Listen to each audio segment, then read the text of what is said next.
Ready? Hello, and welcome to myself. And there's another one who will not have, okay? You're getting almost good at this and almost on time. One day, one day. So, welcome to not one, but two. Hello. It's about four if you have three now. No, there's more.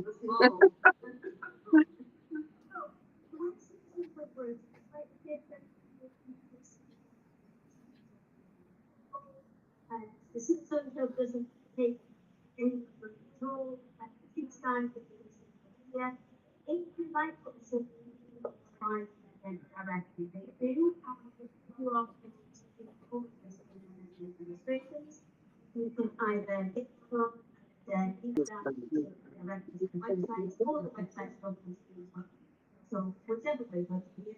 But we have got new stuff, interesting stuff, or new. So let's start at the top.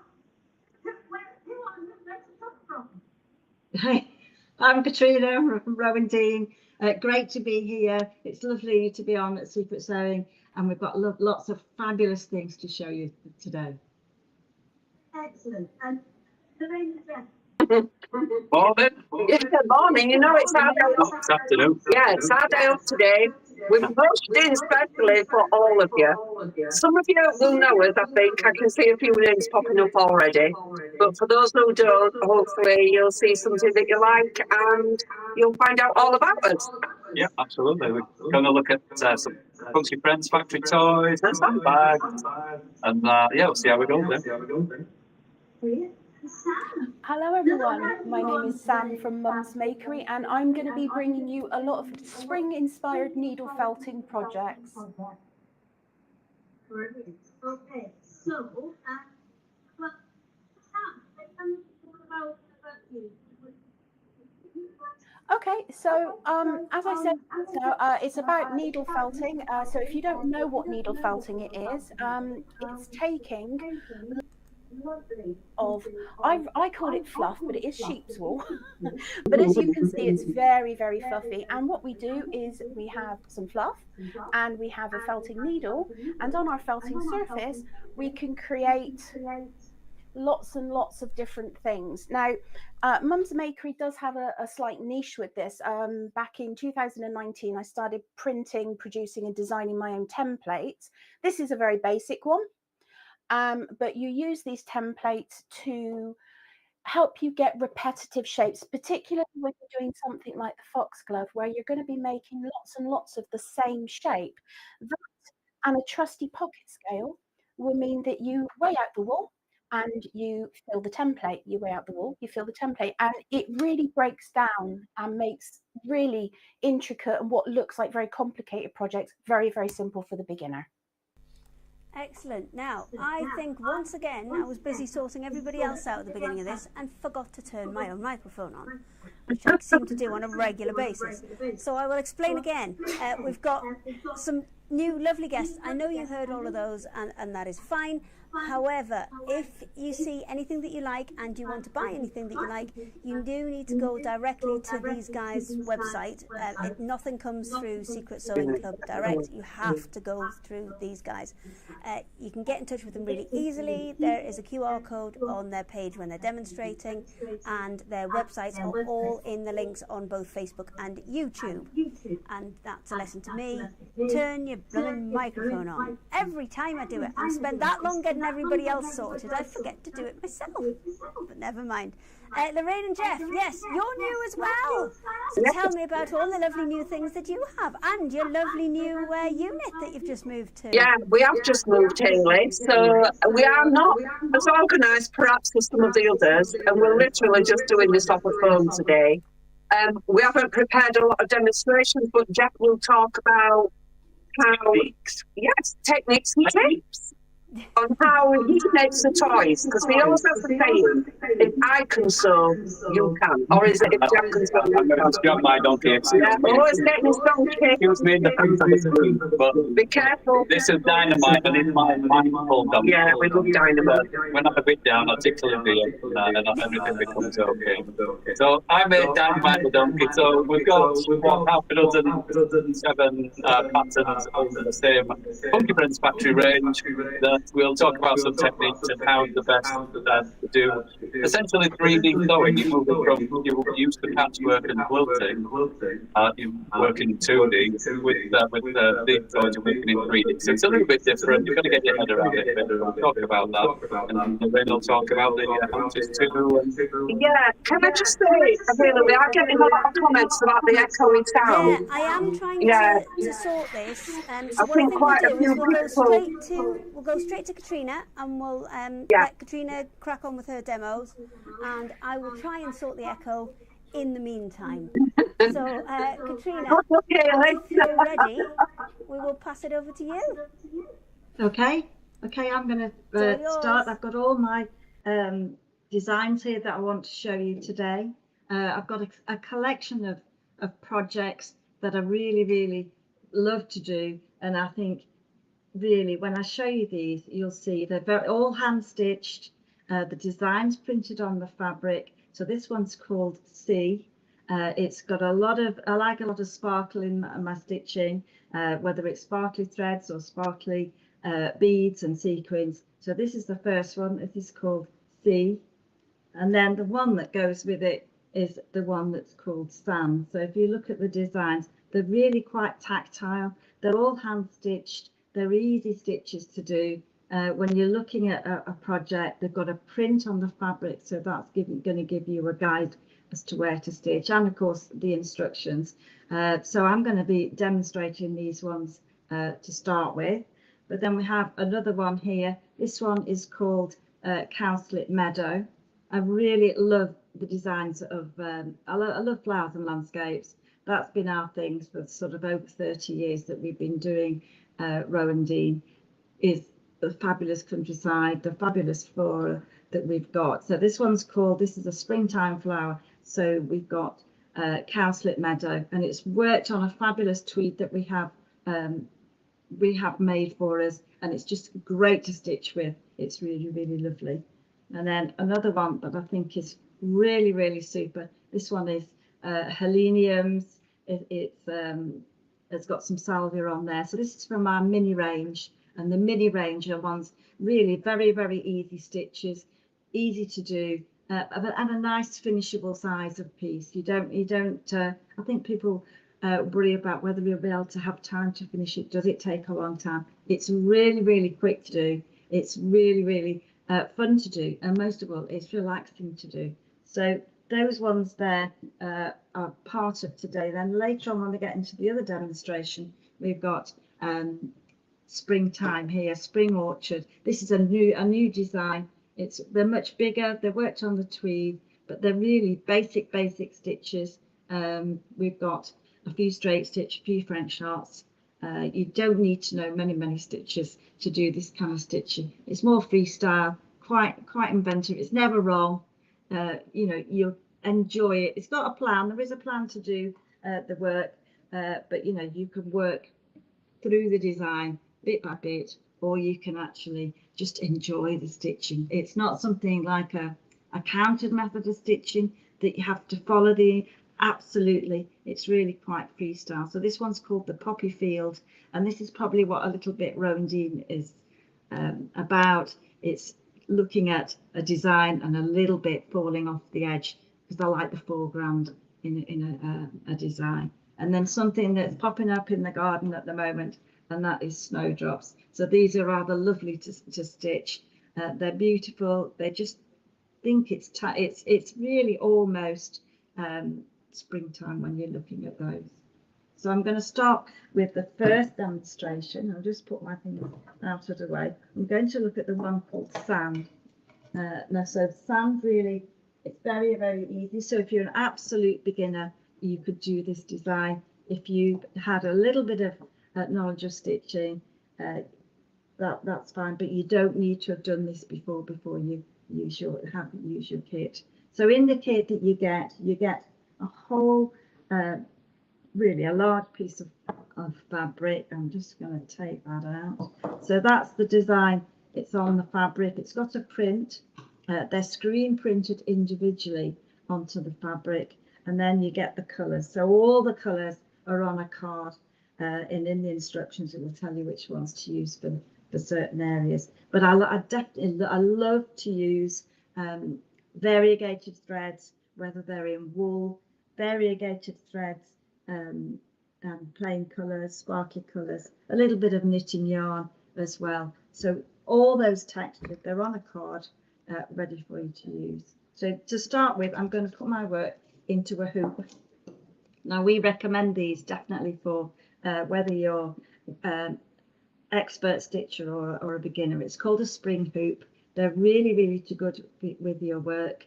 You just, to actually put your work into the hoop, you're just going to put the spring onto the table, and then you're just going to hold the spring and just release it into the hoop, and that's going to give really the tightness as you start to stitch.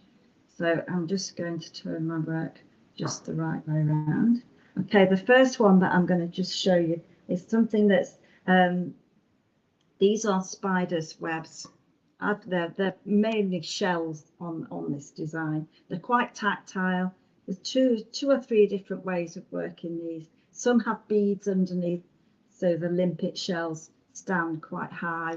And then we've got some where there is felt underneath, and these ones just give that a gentle shape, or you can actually do the stitching straight onto the fabric. So I'm going to show you what I've done to start with. There is a print as a guide, so that as you start to stitch, you're just going to take the thread and you're going to go over the fabric and over the print. And at the end of the day, you won't see the print, but it's really nice to have a little bit of a starting point on the fabric. So you're just going to take that all the way through, all the way around. And as you go around, you'll cover the print. So we're just going to do a straight stitch, really easy to do, and you're going to actually just go all the way around. Now I'm not going to go all the way around at the moment. I'm just going to stop here, and this is the one that I've done earlier where I've gone all the way around, and I'm starting to actually fill the shell in now. So I'm going to bring the thread up, and I'm going to turn the needle to the eye of the needle, and I'm going to go back and under the next one, and then each time I'm going to go back and under the next one. And as I start to fill the shape, you'll eventually see a ridge where the thread's gone over the stitching, and this is forming that part of the spider's web. So you just keep going round, and it's much easier if you use the eye of the needle. You're not going to go through the fabric by mistake. It's all lying on the surface of the stitching. So you just go round and round, and eventually, as they're variegated threads, you'll see that the colours change. So the magic happens it'll just happen. Just don't worry about where to put each colour. It'll just happen. And as you go around, you'll fill those spikes, and you won't see those. And you keep going round until you've completed the whole thing. Now, if you run out of thread or you want to change colour, because you can make these really colourful, you just take the needle to the back of the fabric, and then you're just going to restart with a new colour. So as you go all the way around, you won't see those spikes at the end. So I go back to my original design. You can see here that I've got the little shape there, just appearing. And I love this idea that you can use different textures. So whether you've got knitting yarns or embroidery thread or beads, they could look really superb and create and really quite a tactile thing. So I'm just going to go on to the next little bit now. Now this is my favourite stitch. My favourite stitch is French knot, and it's something that's really easy to do. You'll find it it's not difficult. And I think if you look on our YouTube page, you'll see lots and lots of times. I wonder how many million French knots I've done, and they're just a beautiful stitch. Okay, so you bring the thread up from the back of the fabric, and then you're just going to hold the thread about a couple of centimeters away above the surface of the fabric, fairly taut, and then you're just going to go around once, twice, and as you tilt the needle point down, you're almost going to the same place, but not exactly. So you just push the needle in. As soon as the point of the needle's through the fabric, just tighten the thread, and that's just going to keep that shape around the needle.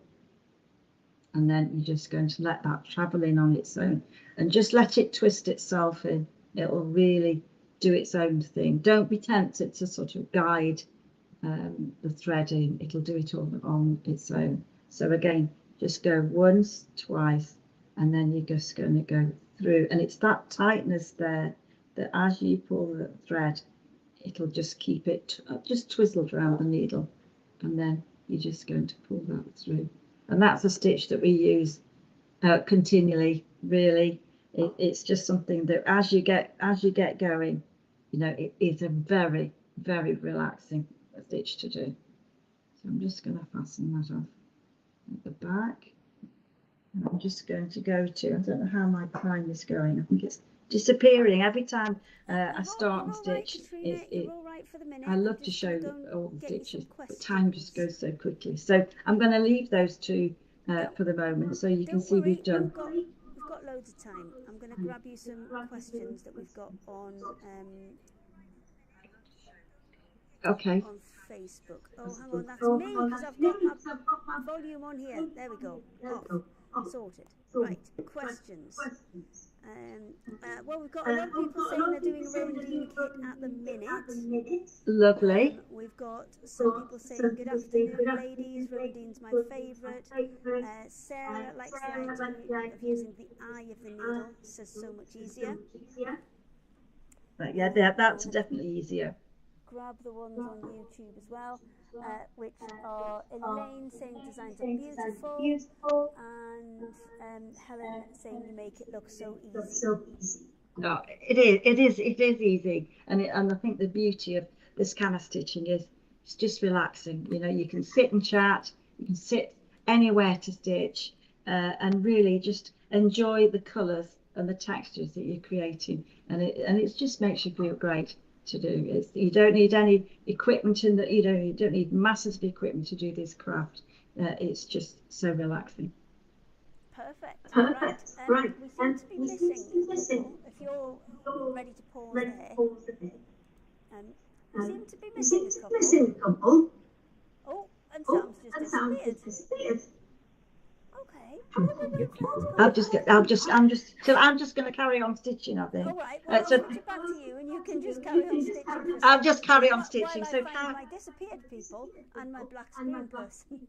Okay. Well today, Katrina. Good luck. Every time. Okay, so I'm just going to show you. You for a second. I forgot to put my camera on. Sorry. Okay, so this design, this one's called Cowslip Meadow. It's worked on a wool fabric. It's got an outline print on there, and it's just really, really good. Basically, you start in the distance and you work forward. So the basis of this design is straight stitch. So straight stitch is really so easy. There is a print on the fabric that will show you the approximate size of the stitch, so that you know where to start. And there is a plan working through all the different colours of straight stitch, and then we're going to add the texture afterwards. So that in this design, really straight stitch, a couple of more French knots, and then there are fabrics as well that I've used to create a little bit of texture. They're couched down, so it's what this fabric here is an organza fabric. It's a man-made fabric, and we really use it for creating a coloured background, creating texture. But to actually do the little bits of grass here, you just take a little bit of the organza, and then you're just going to roll it into a cylinder shape. You can twist it, you can distort the colours, and then you're just going to pin that in place, and that's going to give you a little bit of texture, just really a texture that's just going to stay on the fabric. To hold it in place, you're going to do what's called couching. So I'm just going to take another colour, and you're just going to go over the organza, and that's just going to hold that in place.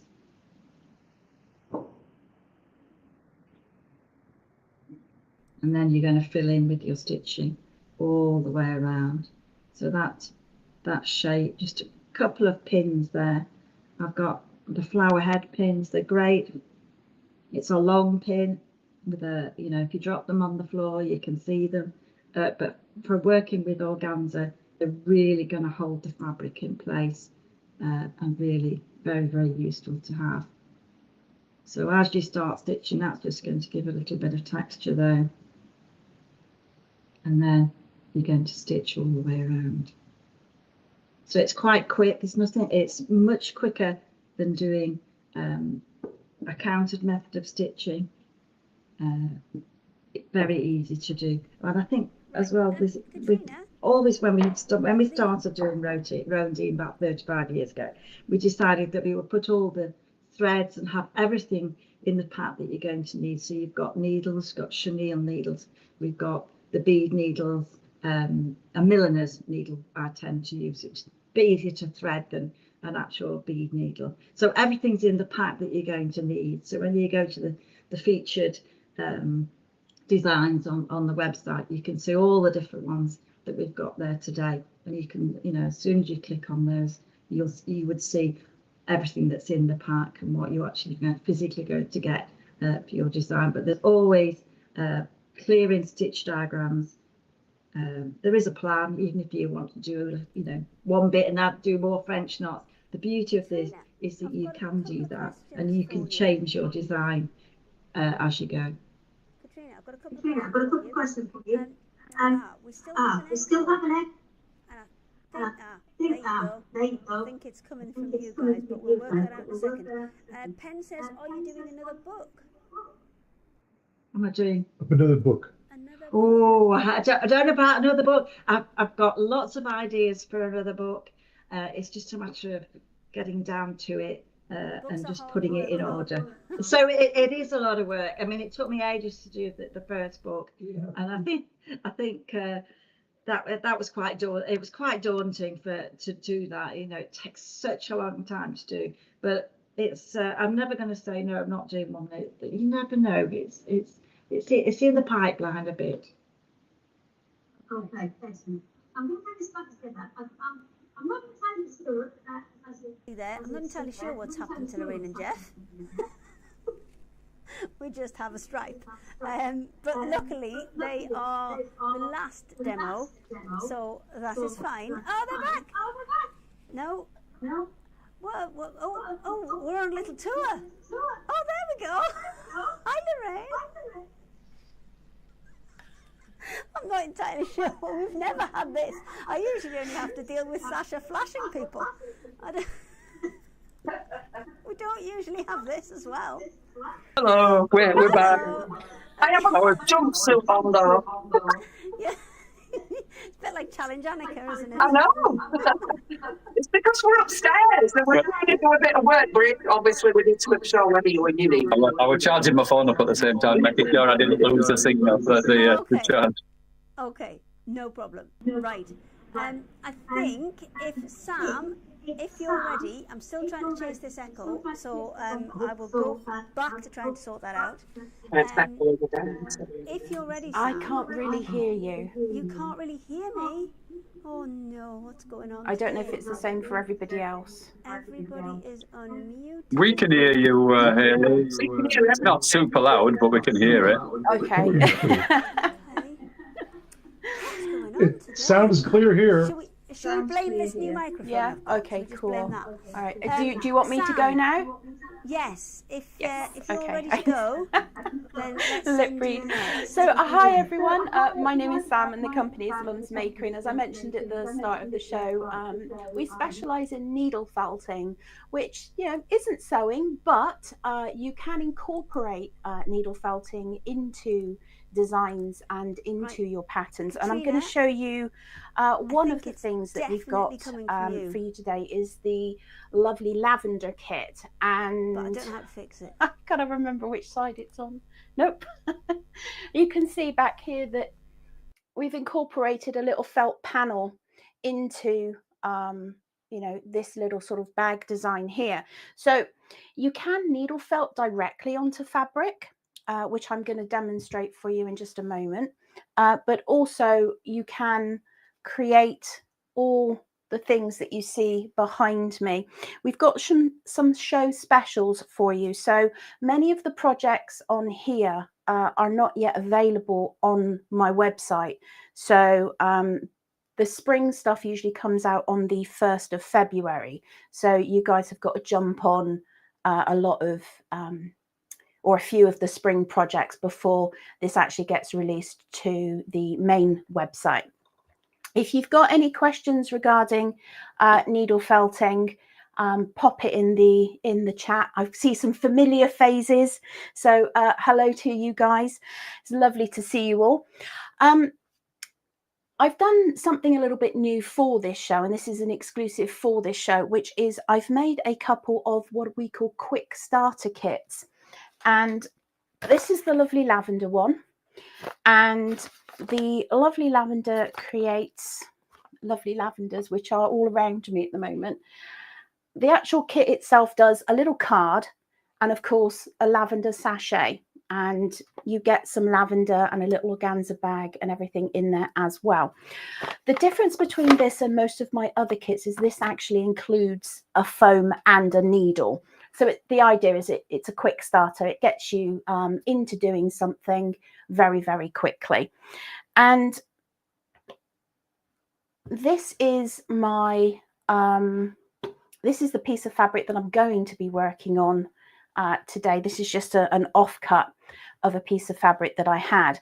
Now, when you're needle felting on fabric, then you want to make sure that it is a fabric like this tweed that I've got, or a felt fabric you can do, simply because if you, as you know, things like cotton and stuff like that, if you take a very sharp, very pointy needle like this one, these needles are barbed and you're going to destroy any kind of fabric that you fell into.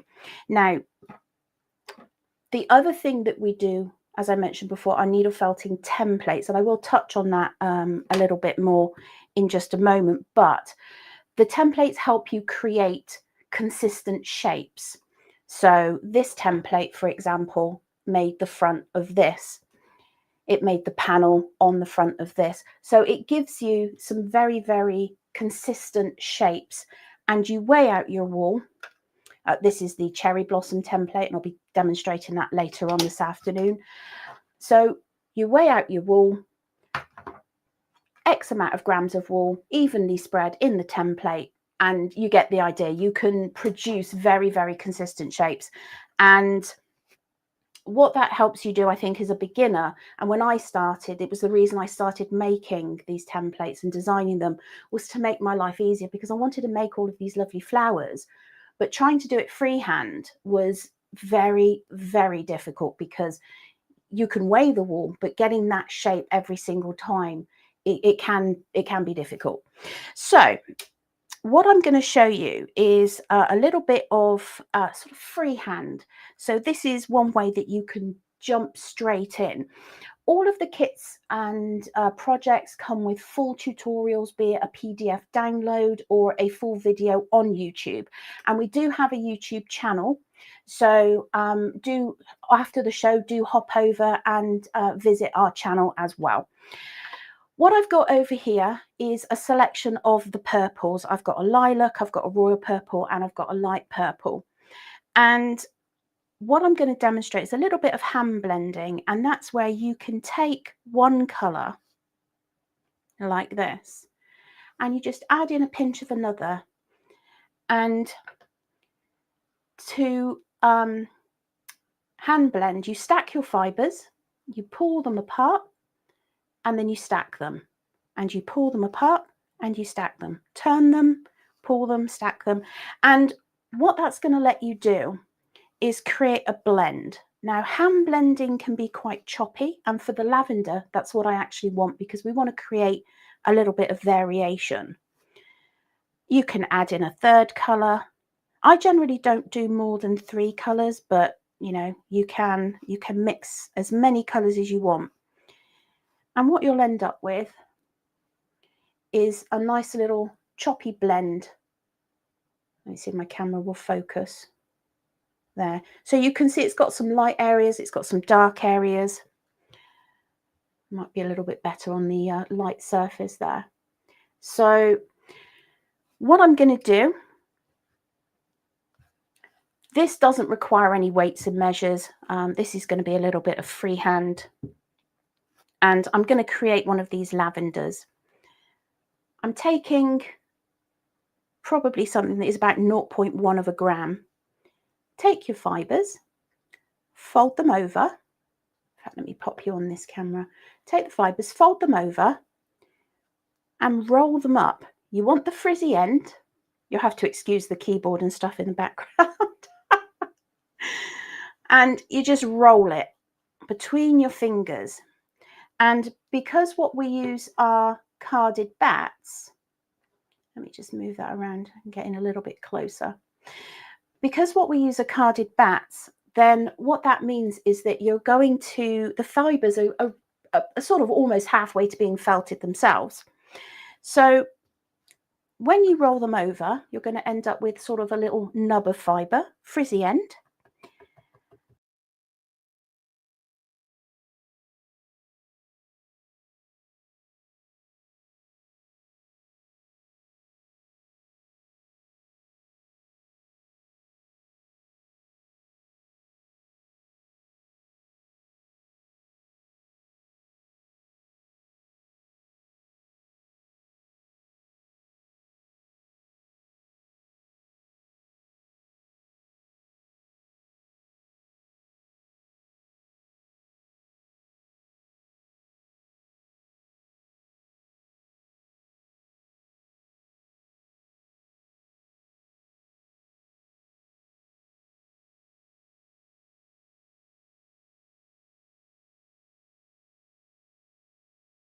Do is I will just make maybe 4 or 5 of these. Again, we're just folding it over, rolling it up, and you want different sizes. Give it a little bit of a felt. Now I'm working on what's called a flat mat. What you get in the what you get in the quick starter is a foam, and different surfaces will work. Obviously a foam doesn't have quite as much stopping power as the mat. This mat, when my needle touches the mat, you can feel it, it's quite dense. Knocked your sound off. Then Sam, I've got a little apology to make. With a foam, you just want to make sure that you're not driving out the bottom, and the firmer you felt, the less it will actually stick to your mat anyway. So I'm doing these very, very quickly. Just rolling between your fingers, different sizes, little bit of felting, doesn't need much at all, apart from I keep attaching myself to them. So I've got 4 there. I'm going to use up this last little bit. And you can truly create some stunning pieces. If you want to see anything behind me, I will attempt to get them. So there we go. I've got a few little bits there. I might need a few more, I don't know. But I'm going to get my fabric, And as I said, this is just a piece of sort of tweed fabric that I had left over. And I just said about not driving your needle through. And now what we want to do is we actually want to drive the needle through, because we're going to take these fluffy bits, and this is what we are going to use to attach this to our fibre. So I'm going to decide where I want my little lavender to be, and then hold it down and drive through. Now, if you're working on a mat like this, then you may want to put some foam underneath it. I have hit a few tables in my time. And then just begin by layering them. So we start with one at the tip and attach the next one. And I'm leaving these free, so I'm not attaching these at all. You can see that they're just standing proud. And I think that sort of brings a nice kind of 3D effect to the project as well. And there is all manner of things that you can do. So whilst I am attaching these to my little piece of fabric, I do have a couple of mentions, and that is the first one is that Mum's Makery is celebrating its birthday this month. Hurrah! I'm 6. I'm sure there are some people that say I act like it as well sometimes, but in our Facebook group, and you can just head over, it's facebook.com/group/mumsmakery, and if you head over to our Facebook group after the show and join up, we are running some games and giveaways where you can win some fibres and all manner of there's all manner of fun things going on in the group. And as Hayley mentioned at the start, there's a QR code. It's on one of these sites, I don't know. If you shop that code, that will take you to a very special selection of the projects that you see behind me. And we are doing, or I am doing, a very special little free gift for everybody who shops any of these projects over the next couple of days. You'll find a little free something that will pop into your bag as well. So do make sure that you use that link. If you search for these projects on my website, you won't find them. You must use the Secret Sewing Club link. So I'm almost done with my my little lavendery bits. I'm gonna add a little bit more down the bottom here. I'm gonna go a little bit darker. Probably could have chosen a better fabric, Sam. I'm terrible when I do demos. We do live shows, and there's always something that I've got that's the wrong colour or the wrong size. So I'm staying true to form. So again, I'm just going to roll, and I'm making these ones down here slightly bigger than the ones up there, and then just attaching it. It really doesn't look so great on the camera, but there, if I bring this in a little bit, Sam, you can see that. And once you've got your sort of lavender sort of pieces, then we're going to work on a stem.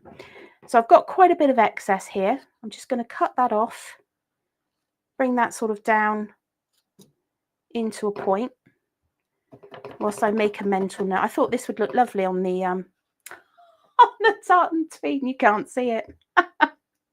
Oh well. You can check out the lavender YouTube.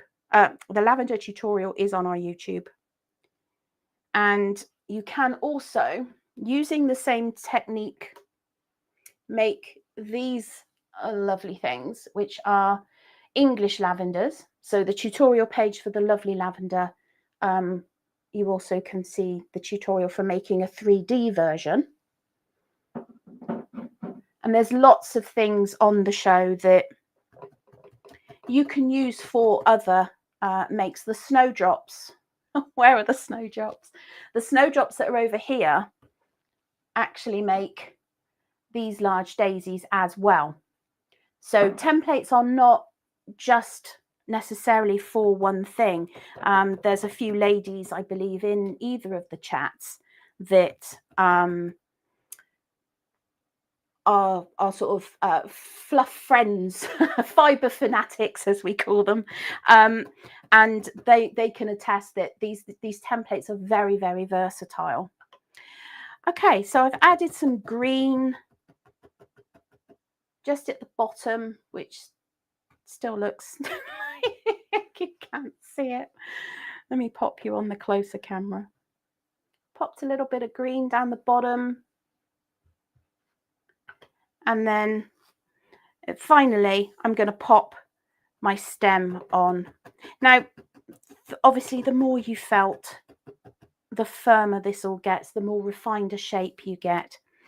But one of the things that I do get asked quite a bit is how to get some real sharp detail lines. And to do that, you get yourself a piece of fiber and roll it in between your fingers. And it doesn't matter if some of it comes off, it's absolutely fine. Just roll it. And you see, by putting in that twist, you create a really nice sharp line. So what I'm going to do is anchor that sharp line right in the bottom of where my stem would start. And then as I felt, I'm going to twist it like this. And you see how that gives you a really nice line. Decide where you want your stem to go. And then use that driving technique again. So I'm going through and I'm probably going about halfway into my mat. There are barbs on this needle all the way up to here, but just because they're all the way up there doesn't mean you need to use all of the needle. In fact, the only time I really use all of the needle is in 3D sculpting. And chop that off. And there you've got your sort of little stem. I'd spend a little bit longer just sort of shaping the calyx, of this, but we are pressed, I believe, pressed a little for time. I'm desperately trying to make sure I fit in my little window. I'm frantically felting. So that's a very, very quick way that you can just add a little motif or something to a fabric or a woolen jacket. Wool fabric works perfectly with this. There's such an array of colors, and we've got a little sort of a buttonhole type arrangement, and this is made with the cherry blossom, a rose, and just some freehand sort of buds. There's so much that you can do with the world of felting that I would probably need a 3-hour show just to go through everything. But any questions, feel free to pop them in the chat and I will do my best to answer them. I've brought everybody back together. Sam, I was desperately trying to talk to you while you were doing your demos, but I don't know if you could hear me at all. Couple of things. There are people asking how do they use the code, and I do apologise. In trying to sort out the echoes, I accidentally muted you for about 30 seconds. So I apologise for that. But we have sorted the echo. Hey! So yes, how do they use the code and the link, Sam? Can you hear me? I don't think she can hear me. Okay, I will show you. So to use that code and that link, there's a little code in the top right hand corner of Sam's screen there. If you hold your phone over that, it will take you directly to Sam's website, or you go to mumsmakery.co.uk and that will take you there as well. Sam, can you hear me? I'm not convinced you can hear me. Oh, Sam. now I can hear you. Oh, how odd. I didn't mute me, I muted everybody else. Anyway, Right. So thank you for that. I did have a couple of questions for you. One was how to use the link. And I did have to apologise to you because I'd accidentally muted you trying to sort out the echo. But I think I can't actually understand anything that you're saying. It sounds like I can't hear you. I can hear you through somebody's speaker, but you're very, very quiet. I can't actually hear you. I shall work on that. I shall work on that next. So let me have a look. Who have we got? We've got Lorainne and Jeff next. Hello. Oh, there's a little wave. Lovely. Seeing as I'm still trying to sort this sound out, I'm going to go straight to you guys and then see if I can get this sorted. Yeah, that's fine. Do you want to tell me about all your little friends that you've got there? We've got lots of little friends, haven't we? Yeah, lots of little friends. And we need to do a big shout out to our toy maker today. Her name is Sandy. Jeff calls her Affectionately known as Sandy Bottom. Yeah, but why? Because you call her Sandy down below, and then it turned to Sandy Bottom and Sandy Bots. But she does now call herself Bots, and all our lovely customers know. So if Bots is on, hi Bots. Yeah. So we're going to talk about the Funky Friends factory toys, are we? Yes, first. we are. So we've got about 7 or 8 different toys that we're going to look at first of all, and then we'll get into a couple little tips and techniques. We've kind of come into this a little bit late, so we're not as prepared as we might have otherwise been, and we don't have the sophisticated cameras that we can switch around, so we're a little bit manual at the minute. So bear with us with that, but we'll talk about the toys, shall we? Yeah, let's. So we are, I think I would guess, the biggest stockist of Funky Friends factory toy patterns in the UK. We met Pauline, who's the designer, how many years ago? 10 years? Oh, 10 years ago. 10 years ago. When we went to Houston to a trade show, we saw the patterns, we saw the samples, and we fell in love with it. Yeah, we did. So we brought it back then, so 9 years ago, and since then it's grown and grown and grown to the state where now we actually supply other shops. We wholesale them as well to other shops. So we've got a local shop that you might think will benefit from stocking these. Pass our details on. So we're going to look at a few individual ones, and then we'll talk about the techniques, yeah? Yeah, if anyone's got any questions, feel free to put them into the comments, because I can always go back on and answer those if they are specific to us. And then the other thing is, obviously, all the toy patterns will be available on our website, and I think you just scan on the QR code. I can't see any questions coming up at the minute, Hayley. I'm assuming that we're a little bit delayed as well, so okay. So we'll just crack on. So first of all, I'm going to introduce you to Melody, the memory bear. This is probably the most popular one that we do. Yeah, absolutely. And I'm going to grab Melody. So you can see from the samples that we've got how big they are. Really, they're a decent size, aren't they? We might be better off right in the camera, making sure I'm pointing it in the right direction. Well, excuse Lorainne, there's going to pass the print. So she's going to be the cameraman for a little while. Lady, sorry. Camera lady. So this is Melody the memory bear, one of the most popular ones because it's a memory bear. I think, Lorainne, yeah, would you suggest? So this one's 12 inches. A lot of them seem to be 12 inches, so you can see the kind of size when it's at the side of me. So a nice size. And none of them are really that difficult to make, do you think?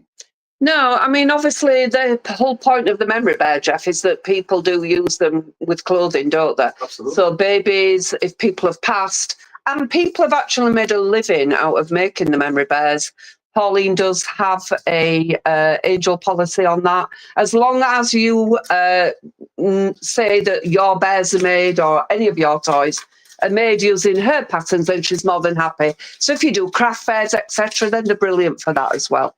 And we'll talk about, when we look at the techniques, more about the pattern pieces themselves. But they're a fully printed, full-size pattern piece in there, and really good instructions. I'll show you the step-by-step photographs if I remember to bring the iPad down. Which yes. It's upstairs. So I'll show you that anyway, but there's a step-by-step tutorial. So they're really good. So this is Melody the memory bear, one of the most popular ones that we do. Next very topical, I suppose, at this time of year is the Valentine's Love Monster. Can you kind of flash the Love Monster? Ooh, I can flash my love monsters. Sorry, but if you don't know us, Jeff is always really naughty. So please be prepared for Jeff's naughtiness. So these are the Valentine's Love Monsters, and brilliant for, I don't know if you want to give them Oh, to Mrs. Bots is here, it says, Mrs. Jeff. Bots on. Yeah, Mrs. Bots is Hello, on. Sandy Bots. Sandy Bots, toy maker extraordinary. Yeah. In fact, I think Sandy made these, did she? Yes, she did. Yeah, Sandy made these ones. So these are the Valentine's Love Monsters. So again, this time of year, obviously coming up to Valentine's Day, you might want to make someone that you love. Yeah. A friend or something like that, a little Valentine's Love Monster. It comes with those heart-shaped motifs. I think it comes with suggestions to put the names in. So Yeah. sorry, the little text in there, "Bite me," and I think I what love Sandy you. did on those, Jeff, is she showed 3 different ways of writing in the heart. right.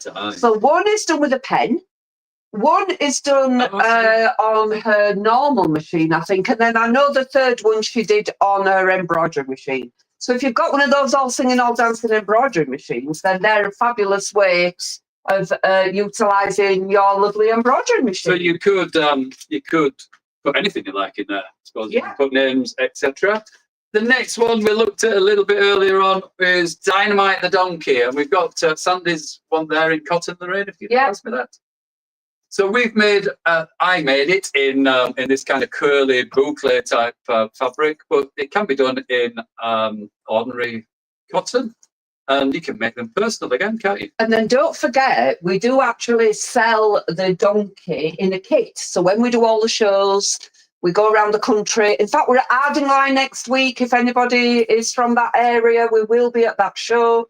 So we do sell the donkey kit as well. And I've just hopefully managed to get more of the dark grey furry stuff to make him in. And furry stuff. And people might have noticed that he has got some beautiful little bit of liberty for his nose, little limited nose and ears. And then he's got that felt on his feet. Yeah. But yeah, I just think Dynamite's a little cuddly. I'm kicking the cat out and sticking to the donkey. Yes. Then we've got one of the newer patterns, Kip. So this is little, again, Sandy made these, and she's adorned them with little bejeweled collars, and Kit's got a little bone there. Look, yeah, be careful on the bejeweled item, Jeffrey. It's not a bedazzle. You know what? It's not a bedazzle. You know what our customers are like? They'll be leading you down the garden path. Kip is one of the newer ones, isn't it? Yeah. So people kept asking for a keepsake dog. So Pauline, who's a designer, like I said earlier, we met her a few times now, but she's South African but lives in Australia. She came up with this as the latest model, Kip, and Kip's little sister. Obviously, you can make them in different colours, and they're amazing how different they look. Yeah, I have seen them made in baby girls as well. So I think what's quite nice about Kip is when you see them made in clothing. So jersey, she gives really good instructions as well on how to interface any jersey or fabric that isn't a cotton. So she gives really good instructions on how to do that as well. There's a couple of people on Jet saying hello. So Nikki Coupland, Geraldine Starbuck. Hello, Nikki. Yeah, Pauline Shaw, Vanessa Eels, Julian Adams. And then Shirley Coxon says she's done lots of Melody Memory Bears for family, and she loves using her patterns because they're so easy to follow. Today, she's doing Harmony. There you go. So this we've nicknamed Donald and Boris for obvious reasons. So Boris has got his little quiff going off there. So these, again, we've made in like a tartan type. It's not canvas, is it? What would you call that, Lorainne? Like a canvas. It's a wool, obviously, like a faux. Oh, sorry, this. Yeah, it's like a faux wool, isn't it? So it's not a wool, but it does look like a wool. And he's always been a popular one, hasn't he? These are probably, again, one of the most popular ones. Everybody that sees these when we do the shows, and we do lots of the shows up and down the country. In fact, we're in Ardingly in East Sussex this coming week. If anybody's down there, come and see us. And these people see these and they make a beeline for them because they are so just super cute. You can put little heavier material in the bottom, make it a doorstop or something like that, can't you? Carol Bennett saying good afternoon. I'm sorry, everybody, I'm not in shot. I'm just kind of here at the side with my nose. Lorainne's the camera lady. Camera lady. And Sue Fry, Heidi Hyde's on as well. And Carol Bennett says good afternoon to you both. Hello, Carol. So another popular one, and becoming more so as we get into showing these more and more. This is Ben the Beginner Bear. So they're all fairly easy. Some of the more curvy ones, intricate ones are a bit more. You'd have to take a bit more time with it. The wolf, for instance, or the wolf in the pattern in the set. Yeah. That's a bit more intricate. But Ben the Beginner Bear is a beginner for a reason. He's got bigger parts. He's got a one-piece tummy. That means you can embroider on there, or you can put little motifs. If you've got one of those lovely printers that'll print on the the fabric, what's that interfacing that you can print on for a fabric and Oh, for printing. yeah, so you can put somebody's face on that. You can embroider initials or anything on the feet. So that's Ben the Beginner Bear. Really nice and easy. I've done 2 of them. So someone, Sarah writes and asking, do the Highland cows come as kits, please? Yes, they do. We don't often get them on the website because they literally do sell out at every show we do. But Sarah, if you drop us an email, I can tell you the kits are normally £28. And if anybody's interested in buying the whole kit, please drop me an email before we go to Harding Live, and we'll make sure that we pop them on one side for you. So in this mini session, we're just going to look at the toys. We do have some bags coming up in our next session. Yeah, but we're going to do toys for now. We're going to do toys. So I'm going to just now, we've introduced the patterns that we've got available today, but there's over 100 in the range that we supply. You come near me. I'm going to go behind the camera, and then I can flash things. Oh, stop it! So I'm going to go behind the camera and do a bit of flashing. Knows what you like. They'll soon find out what I'm like. Oh, I can't see myself in the camera. Yeah. So what I'm going to do is show you some of the tools and tips and tricks. So these are what the pattern pieces look like when you get them out of the pattern. Now, what Pauline recommends is that you photocopy them, copy them onto some stiff cardboard or even template plastic, just to give it some longevity. You might want to cut hundreds of these, so you want to make them last. This one, I've just took my pattern that I've bought and I've photocopied it. Are you asking me something? No, just... I was going to ask you something, Jeff. Oh, the director's telling me to do something. Excellent. So I'm gonna just kind of try and tilt my camera now. I don't know. Haley's smiling. I can see. She's smiling at you directing me. I don't know if right. You can tell me if that's in shot now, Lorainne or Haley. We have got a slight little delay on our. Are we in shot, Haley? There. Are we in shot, Haley? Yes, right. Yes, right. So the other little tool that I like to use, and you'll use your own techniques, you might want to use a scalpel if you're used to using that, but I use this little 28mm rotary cutter to cut these shapes out because I find it's a lot easier. So what you're going to do is take your pattern pieces, like we said earlier, the full size. For you. Oh, go on, yeah. Go on then, Haley. Yeah, sorry about this. There was I've still been trying to sort echoes out. So It's fine. I've been a busy lady. So there's people asking, can you shrink and enlarge the patterns too? Yes, absolutely, you can. Yes. Yeah, and we've actually seen a giant giraffe. Yeah, somebody made like a life-size giraffe. And do you have any of the Highland cow kits left? Yes, we do. So I've replied to, is it Sarah writes? Yes. So yeah, she's going to drop me an email, and anybody else can either message us on our Facebook page, and we'll respond to questions on there as well. We've not put them in the kind of secret sewing folder, if you like, but they are available. Yeah. Right. Well, that's fine. Once you're kind of at a stopping point, I will show everybody where that secret sewing folder is on your website, so people can go directly there to find the bits. Yeah. Brilliant. So there I've just cut around, and you can see, hopefully you were watching that as we were chatting, you can see how easy that is to just cut around using a 28mm rotary cutter. What you're going to do now, this is one of my favourite sayings, you need to use an abundance of pins. Because sometimes when you're doing these shapes and you're going to pin them together to try and form a 3D shape, you look at the two shapes that you want to put together and you think they're never, ever going to go together. They're like the opposites.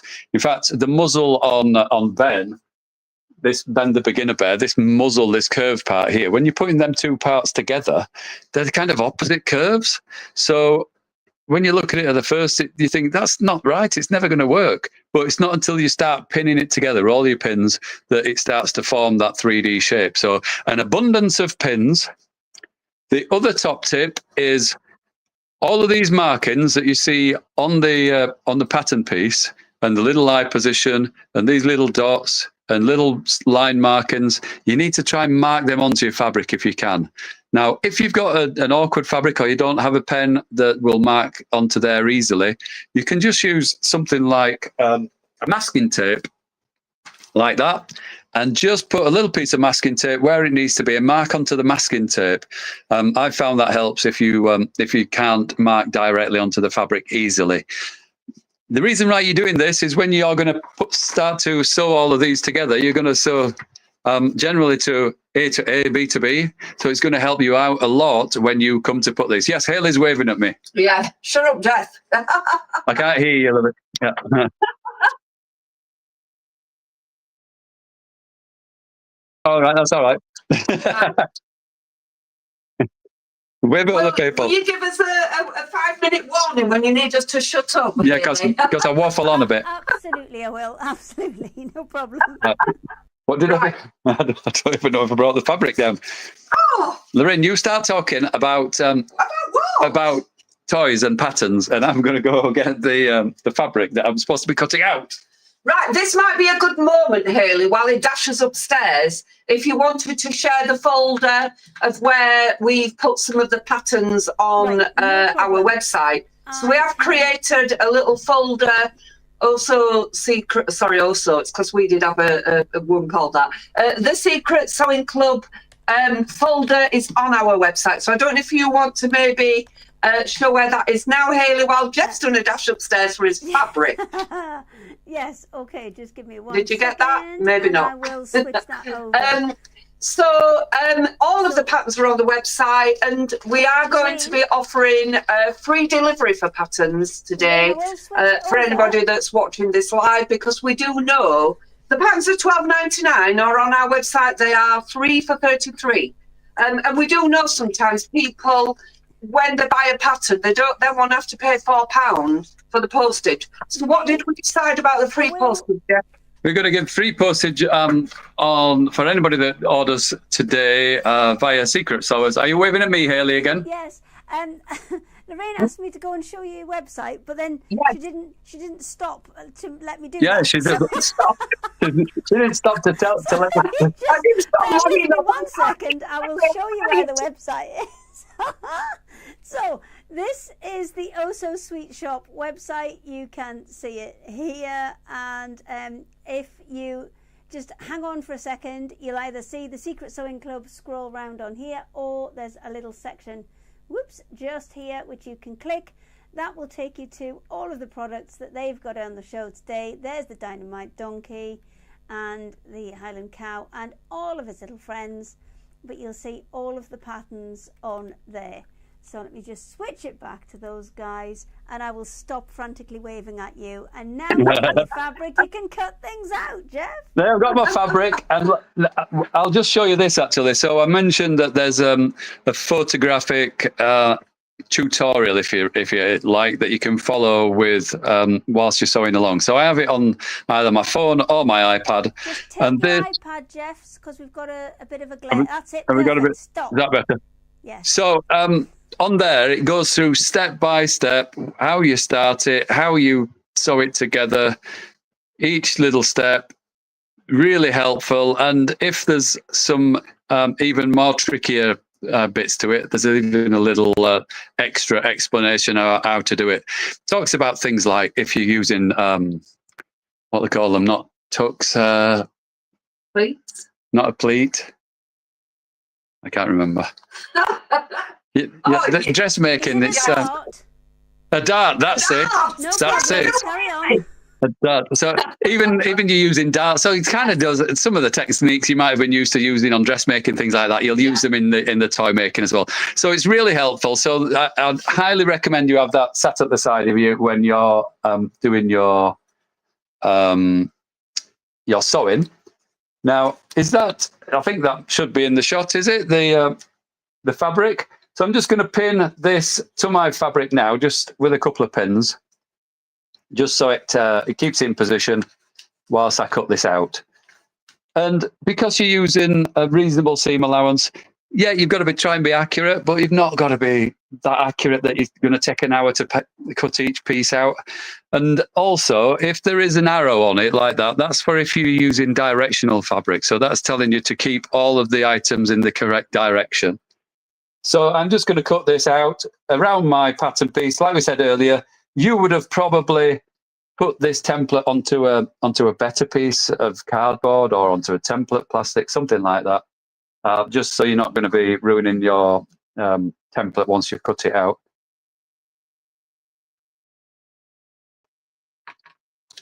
So there we go. We've got my little pattern piece. And we're going to sew these. This asks for 2 pieces. I'm not going to sew it together because I've not got my sewing machine set up. But that asks for 2 pieces to be done the opposite way. So we're just going to flip the pattern piece around. Make sure we've got that arrow that you can just see through the back of there at the same, running in the same direction. And I'm just going to pin that back in. Hopefully you can still see that. We've not got these special cameras that everybody seems to have at the minute. We might be upgrading though, eh, Lorainne? We're behind the times, Jeff. We just come on and go for it, really, don't we? That's what we do. We do. I mean, we do Facebook Live. Yes, we do. We do weekly. We do a Facebook Live on a Wednesday called What's New Wednesday. So we do show new things. And then Saturday is all the fun because it's the fastest finger first on a Saturday. We're quite well known for this one. The only time we don't do them is when we're at shows. But if you pop onto our website, please like our Facebook page, and then you will get notifications of when we're doing lives. So there's my 2 pieces of the face that's been cut out. So what we need to do on that is mark where those A, B's, and C's are. Put a little mark where the eye is going to go. And then you're going to put, and do that on both sides, obviously, because you've got 2 parts to the face. And then we're going to pin these together, if I can get the right orientation. This is where, if I'd have marked them already, I would have known what orientation to do it. I think it's that way. Yes. And then on the instructions, it will tell you where you need to sew now. So if I just scroll back to the face piece, it tells us we're going to sew the face pieces together along the front from A to B. So again, I would have marked A to B onto there, which is that way. And you're going to sew down there. So we would have pinned this in position. And when I say an abundance of pins, this is not too bad because it's a flat piece and it's not too curvy. But you might want to use on this kind of half a dozen pins just to make sure it's going to keep in position. The more it's easier when it's not slipping and sliding around. These fabrics are pretty forgiving. They're not too bad, so you probably get away with 3 or 4 pins in fairness. And then you'd stitch, I think it suggests that you can either use a 3/8 of an inch seam allowance or a 1/4 inch seam allowance if you're used to patchworking. If you're using a 1/4 inch, your animal will just be slightly smaller, obviously. And you would stitch down that edge. And obviously right sides together all the time. And then you do all the pattern pieces, and then you start to form the shape of the item you're making. This one, I didn't show you this one. We've not got this, we're not selling this one as such, but this is one I'm going to start making soon. It is on our website if you wanted to find it, but this is Egghead the Easter chick. Now I think, don't tell anybody, but I think I might put a zip in its head there. Kind of make its head so you can put an Easter egg in. So I'm going to see if I can do that. I'm not. Anybody that's quite brutal. Say that again. It's right. Yeah, it does. That's Doesn't it? Yeah. quite brutal, Jeff. A chicken with a hinged egg. Frankenstein. But Franken-chick. we always Franken-chick. we always say we've done this a few times, obviously on some of the shopping channels, and I don't know how it ended up that the person that doesn't sew does all the demos of sewing, i.e. me. But we always say is that I don't sew, and if I can make it, then absolutely anybody can. And like I said, I made the donkey, I've made Ben the Bear, I've made quite a few different ones. Hopefully, I'll be able to show you that Easter chick when we get it done. Right, so I think, is that enough for the first session from... Yeah, absolutely. Let me go and grab everybody else. Oh, it's me. How's that? Somebody's missing. Where have they gone? And it's me. Fine. Press my buttons. Let's get Don't this know yet. up and running. Oh, It's there we behind. go. Back in the room. There we go. Really? There's so many buttons. That's the problem. Right, let me get these guys back. Katrina, could you just talk for me? Yeah, I can. Yeah, Keep I talking. still Keep think talking. we've got the slight echo on you, but I am still working on that. That is fine. Sam, Okay. come. Sam, you've muted yourself. We need to stand back a bit. That's what. There you go. I think you're back. No? Maybe? Oh, we've got no sound on Sam. Oh my gosh. It's going to be one of them days today, isn't it? It's going to be one of them days. Excellent. Right. She's gone. Okay, I think she's gone to try and reset her microphone, so that is fine. In which case, Katrina will come. We're not getting a lot of chat in today because we're having some technical issues, but we're going to be fine. Do we need to wait till the end of the programme? Can't find anything on the Mum's Makery site. I will have a look into that for you, and I will come back to you on that while Sam is just sorting her... Oh, there she is. Are you back? Oh, yeah. No, can't hear you. Hang on, I'm going to try some stuff on my end. While I try that, Okay. I will pass it back over to Katrina if you're ready to do your next demo. It's that career then, isn't it? Yes. Oh, some sound problems today. Katrina, can you hear me? Yes, I can hear you. Perfect. I'm just going to sort out Sam's mic. Are you all right to do your next demonstration? Yay. Okay. Yes, I can carry on, yeah. You mean All it? right. It's all yours. Go. Yeah, I've got my design here. So this design is called Spring Orchard. So I'm going to show you a little bit about this one. This is one of our newer designs. They're much larger than before. They're on the tweed background, and this one is created with all the organza placed onto the fabric first, and then the stitching done after, and so it acts a little bit like a stabilizer. But I tend to stitch this one and I stitch it in a spring hoop, so I'd probably work at different areas on lots of texture, but you work it in my spring hoop. So I've got the design here. So the design is printed on the fabric. I've placed the organzas to create a little bit of colour in the background. So in the foreground, I've got shades of green and obviously a sky colour further down the design. But I'm just going to show you how easy it is to do this. The colours are on the organizer, and they're built up. We've got wools, we've got variegated threads, we've got some really nice knitting yarns from the Shetlands, and a really lovely colour combination. And I think it just helps you work through the instructions if you've got them on the organizer. It doesn't have to mean you keep them tidy or anything, just using the colours. So the first one I'm going to show you, I'm just going to, if you can see the fabric, I'm just going to start at part of the design. You'll be able to see through the organza, you'll be able to see the print. So I'm just going to start with a wool, and I'm going to take the stitch the full size of the print.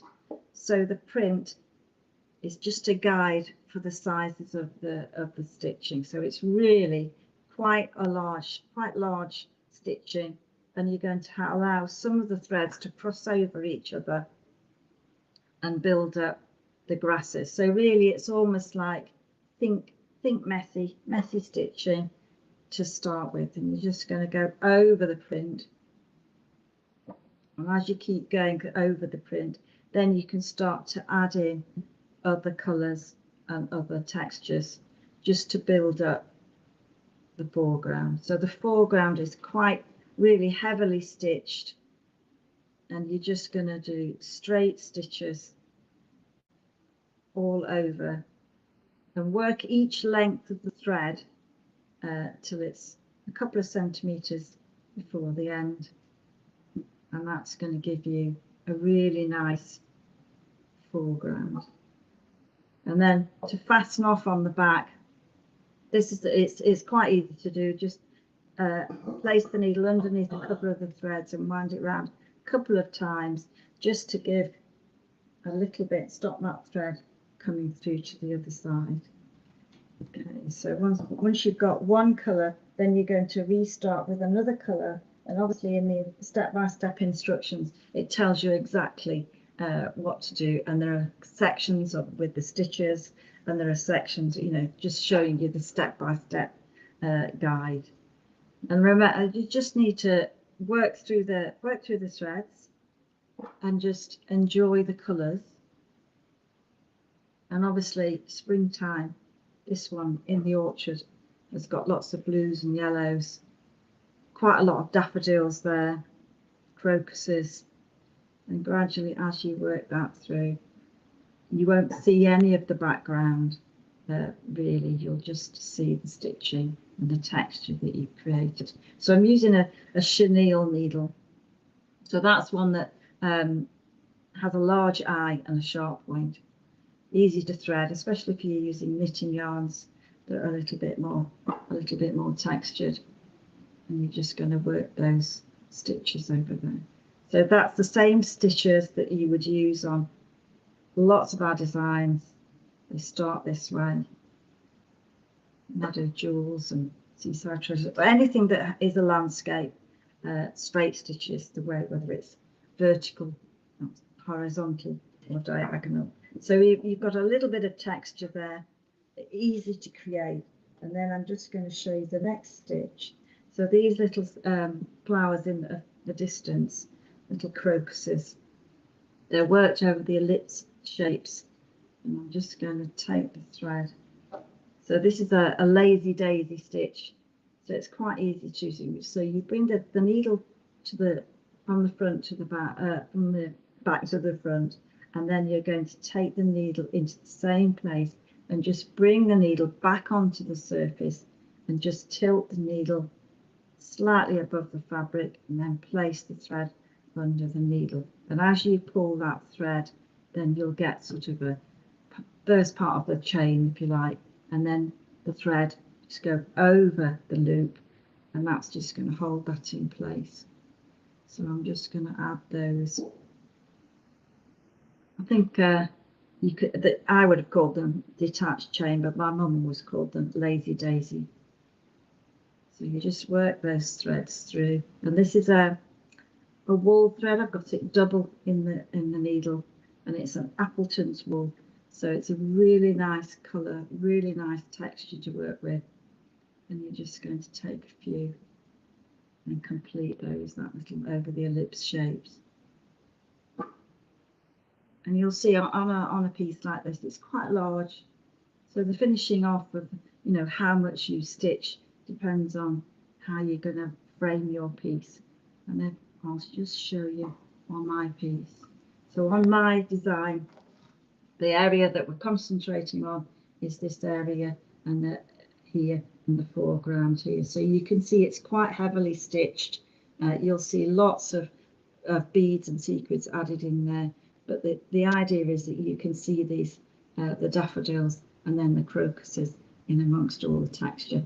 And then obviously I've got some little bees. And then as you work towards the distance, we've got some long-legged French knots, and then the floral orchard there. So you can see, really, I've stretched mine, the design over a board. So it's just really over an art board, you know, like a canvas. But you can frame your work however you wish, complete the whole design. And then sometimes I think it's a good idea just to pin it up somewhere and admire it, and just look at the colours, see if you want to stitch any more, but just really enjoy the process of the stitching and adding all the texture. So the last part is adding the flowers and the beads at the end of the design.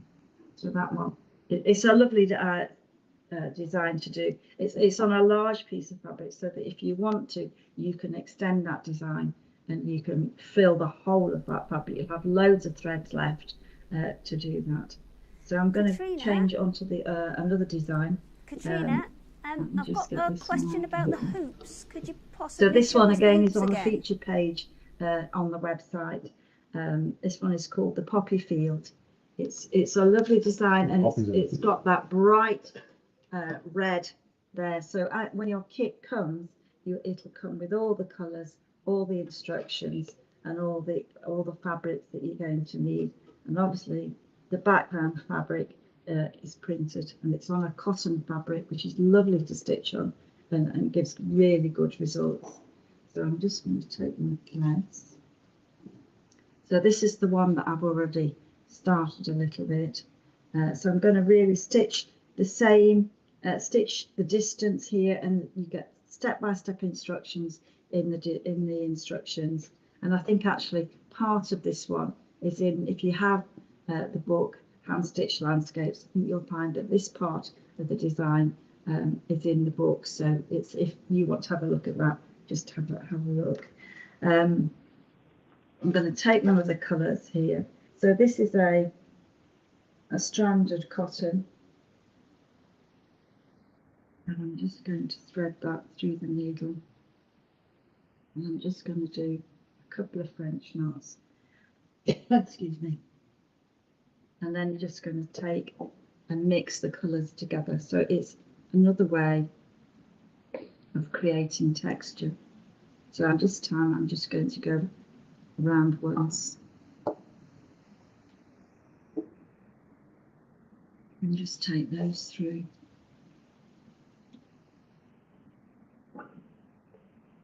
And that's a nice sound, you can hear it going through the fabric.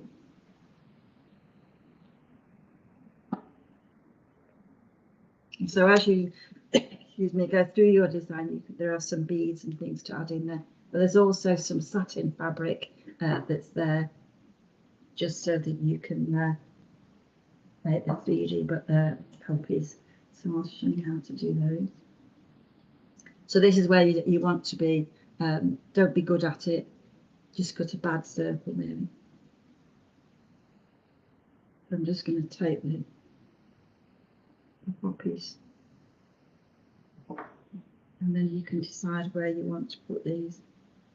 And obviously in the picture there are lots and lots of poppies. The field where I got the design from was absolutely covered in poppies, really covered in.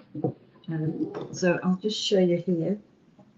So in the design you've got the design here, and you've got all the poppies, so you can put as many or as few as you want in your design. So the other part of the design is actually stitched on the organza. So complete the first one, and then when you're thinking about framing, this is a standard size frame. I think it's a 4-inch aperture. So you could obviously, there are loads of frames available to mount your embroidery, and then once you've got your embroidery on the mount, this bit is attached with just by some glue, PVA glue. So it starts like this. So I'm going to take, and then just really, quickly, I'll just add a little bit of one of those just to show you. It's probably easier to do with a thin thread. So again, you're just going to secure that, and you'll see in a lot of our designs this technique of 3D poppies.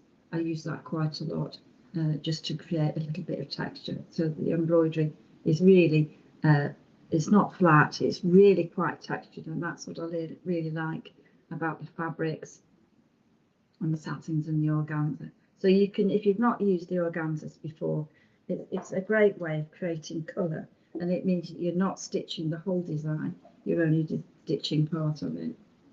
So I'm just going to take that out. So this is the other hoop, this is the 5-inch hoop. So I'm just going to take the organza, and again you're just going to release that into the spring hoop, and then I'm going to create some texture.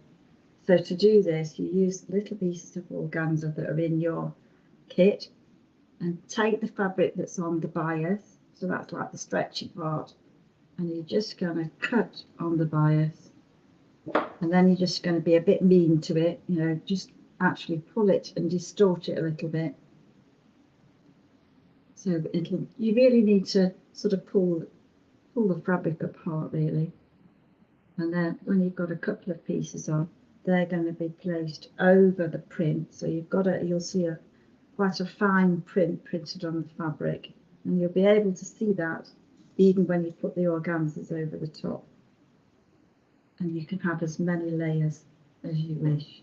So again, if you braid this fabric just on the straight grain and with the warp and the weft, it would come out like a straight fringe. So we really want it messy, so it's got to be on the bias. That's so the stretchy part when you pull the fabric. And then you take another little bit and you're just going to distort that, and you're going to build up a little bit of an area. Just pin those on, and you can have as much or as little fabric as you want. So I'm just going to pin those over, and then you can start to stitch. So once you've got the organza pinned in place, then you're just going to ignore the organza and just stitch over the top. So I just found a little bit of a colour to do that.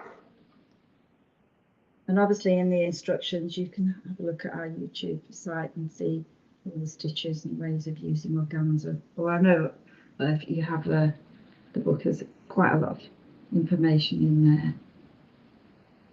Okay, so I'm just going to take it's better probably not with this one not to have a knot in the fabric, but you're just going to take the fabric and you're just going to take a little bit. You can always weave the threads in later, and you're just going to take a couple of stitches and you're just going to ignore the fact that it's on the organza and just build the design. And eventually, as you start to stitch, you won't see much of the organza, the white organza. So you stitch the whole motif first, and then once you've completed the motif, then you're going to cut it out, and that's going to be cut out and then either glued on there. It's probably easier to actually do that with you could either cut it with scissors or you could melt it out, but you can make that as decorative and as detailed as you want, and I think that just takes your eye into the poppies and then on into the distance. So really nice project to do, very easy to do, but I think we did this really early on, where we've got a motif a little bit that pulls off the edge and then takes your eye into the picture. I think that's what I had. I'm not sure what time I'm supposed to. No, it's whatever suits you, Katrina. But if you're ready to come back, it's fine, because we're missing a Lorainne and a Jeff, but that's okay, because it's not them next. It's Sam next, and Sam, I believe you are ready, and we need to actually mention your QR code, because you do have a special QR code. Just before we do that though, I've just seen there's another question in. You've got a massive echo again. I think it's this young lady here, but that is fine. What I'll do is Katrina. I've got one more lady. She says she's learnt, Laura Harris, she's learnt so much from Rowandean's YouTube videos. Everybody should give embroidery a go. Great for mindfulness. Oh, so great. There you go. Lovely comment for you. Thank you now so much. I will get back to Sam, and Sam. We made a little bit of a mistake with your QR code, didn't we? So That's okay. So what I'm going to do is I'm actually going to pop that QR code directly into both the chats. Yes, which I'm going to... The way that the QR code works is if you've got your phone, then you can use that to put your camera app on, hold it up against the QR code and it will pop up with a website. Yes. It was originally linked to your general website, is now linked to specifically your Yes. Secret Sewing Club bit. Because I thought I would try and be clever. It never goes well for me when I try to think that I'm going to be clever. So the QR code, and I have just put the actual direct links into chat as well, will take you to a very special collection on the website. Now, the products that you see behind me, the All Sorts, the Foxglove, the Snowdrops, and there are a few others, the Iris, they are only available through that link. So if you just go to my website and type in Iris, you won't find anything. So we were trying to be clever with the whole Secret Sewing Club, and the link would be a secret, because these projects don't actually launch on my website until the 1st of February. So I thought that it would be a nice idea to bring it to... Yes. They all are, technically. I think there may be one that isn't. The Snowdrop and the lovely Lavender may be on my site in a different version, but for this show we've got exclusives. They are actually a quick kit which involve a foam and a needle. We should have led with that one. Never mind. I shall leave you to demo. I will pop in with any questions just to help you out. Yeah, I can hear you now, so that's all bonus. Yeah.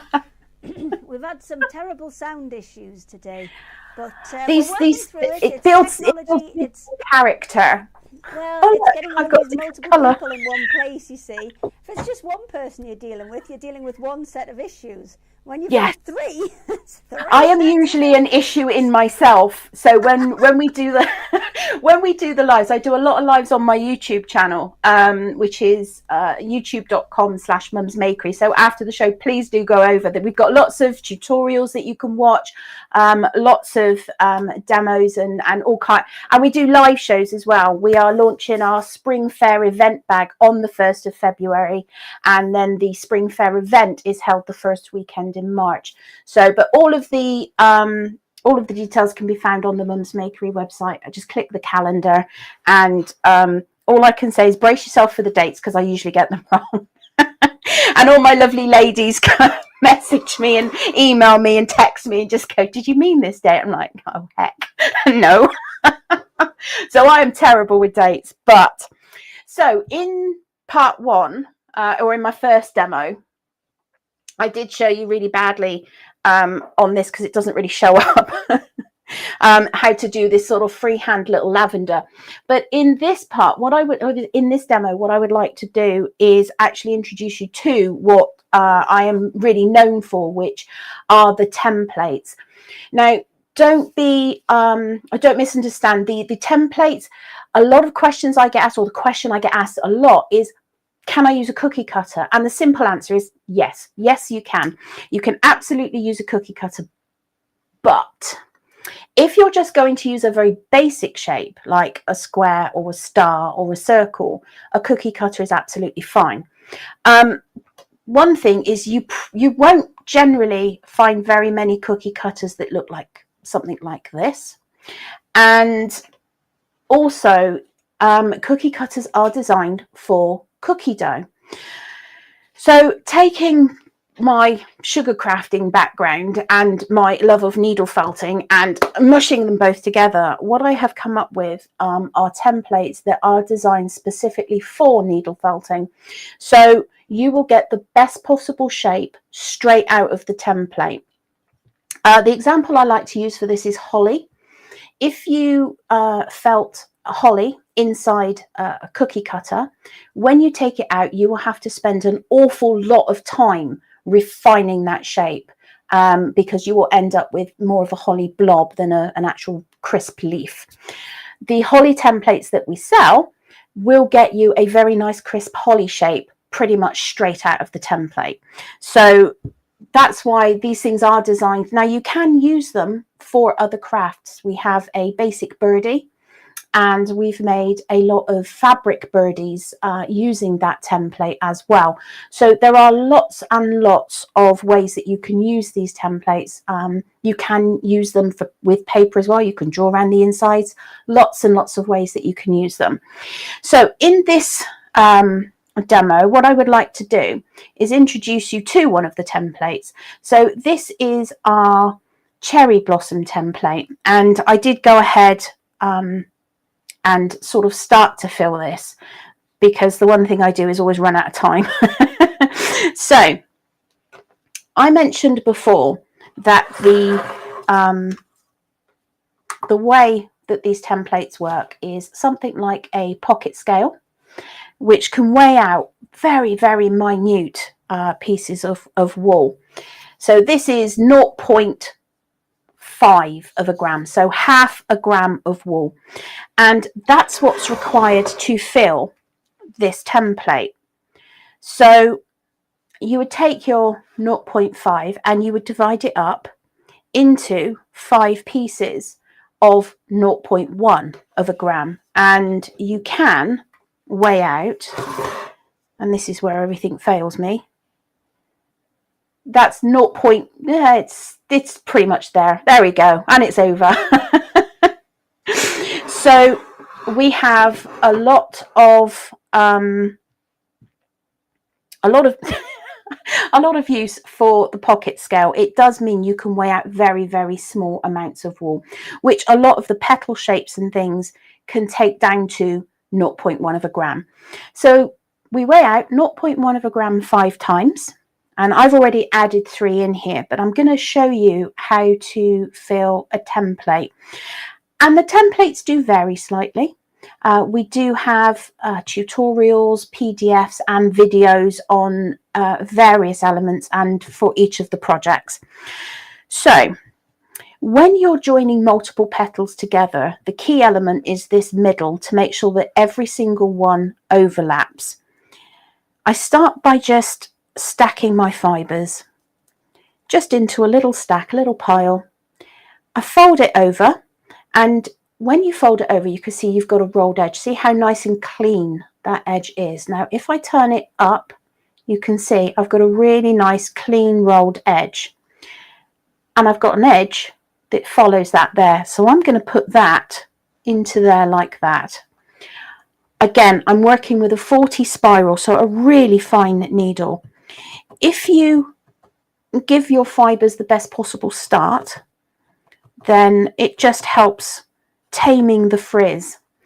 And to start with, all I'm going to do is just lay these fibres down in here and very lightly felt. I'm not even felting, I'm just joining the fibres together. But what I am making sure is that I bring some of that frizz into the middle and overlay, because that's what's going to hold all of these fibres together.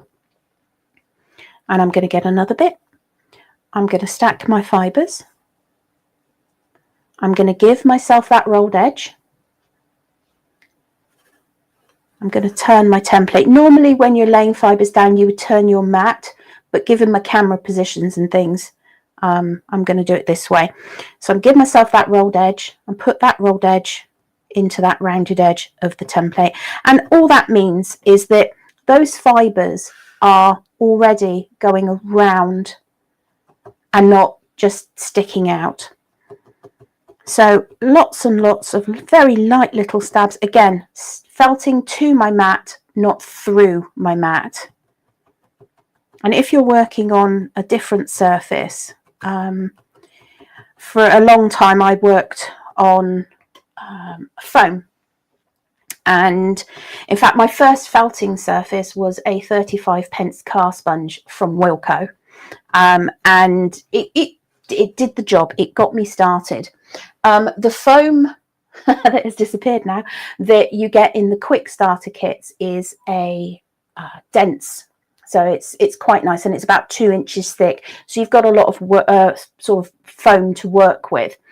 As a beginner, you'll tend to find that you may be a little heavy-handed, so you need a good sort of thick foam to start yourself on, or you will end up hitting your table or your leg, which I have done. So all you want to do is just start by laying out your fibres, and you can see that these are all, I've got a nice even felt. I'm just going to check, make sure that they're all nice and about the same. That one's a little bit thin, but that's fine. And I'm just going to very, very lightly felt.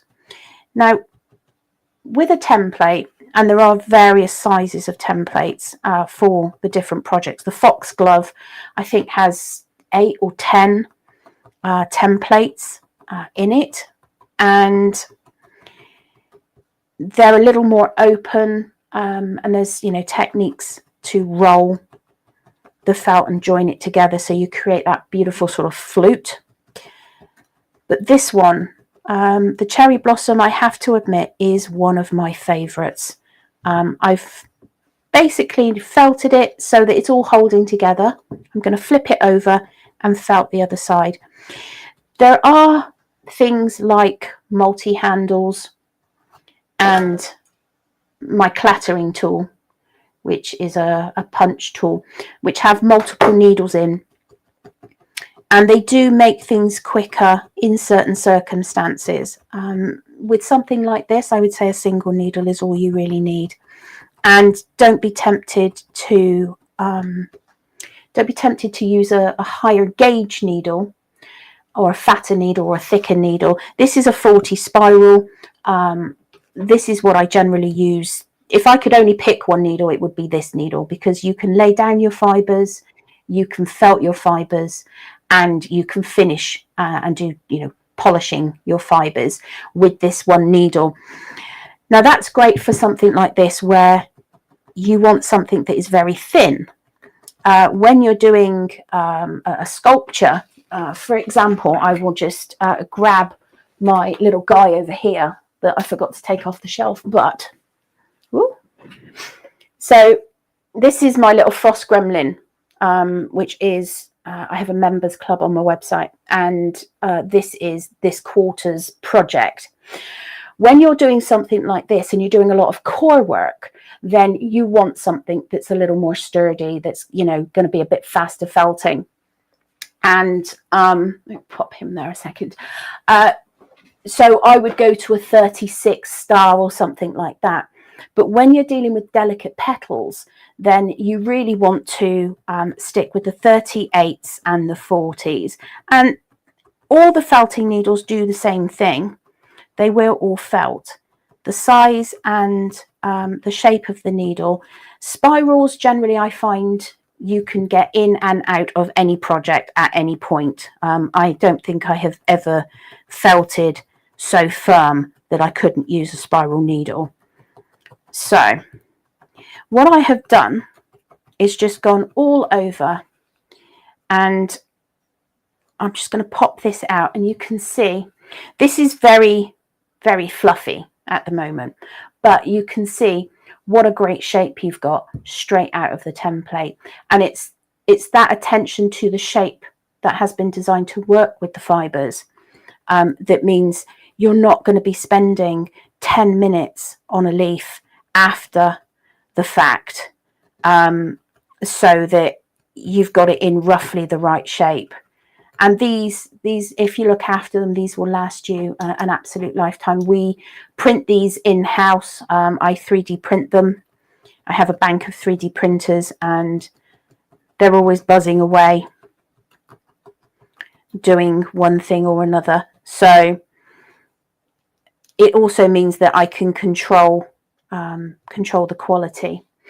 So now I have my sort of fluffy shape. What I want to do is add a little bit of colour, and I've got some hot pink here. Now you can add colour in so many different ways. As I showed you in the first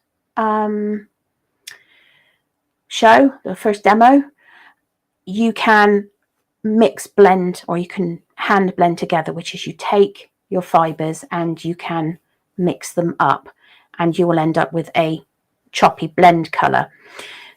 You can go down the road of hand carding and things like that, and you know, it can be as involved as you want it to be, but hand blending is the quickest way to get a very nice choppy blend. But what I want to do is I want to add like a real pop of colour right on the corner, and or right on the edge rather. So it's always easier to add more. I'm going to take my needle and just felt a tiny little bit just on the end. And I'm going to do that. I'm not felting very hard, and I've still got a lot of this sort of frizz on the end. And then a little bit more on that one. You want fluffy and you want frizzy. And there are lots of techniques for needle felting. You know, the tutorials that come with the kits and with the projects will take you through step by step. Let's pop that on there. So again, I'm just adding a little pop of colour, but I'm not really felting it down, because what I'm going to do now, and this is the thing that I always do, a lot of these are actually kind of based on real petals, so they're not always completely symmetrical. So that's my orientation. I'm going to turn it all over, and I'm going to push these down into the template. And what that's going to do is, do you see how it brings the pink fibers up around the edge? So remember how we were saying that we folded our fibers, so we made them go around. Well, these are now coming up and over this way, so it helps keep a very nice, clean and crisp edge. So I'm going to pop those down in there like that, and then I'm going to bring those fibers over and very lightly felt them down in place here. And what you don't want to do is you don't want to pull, because if you pull your fibers, you're going to pull them out of shape of your template. So you want to bring them over, fluff them out, and just felt them down. I don't have a lot of pink on that one, so I might have to add a little bit more. You can always add more. Taking it away can be more tricky.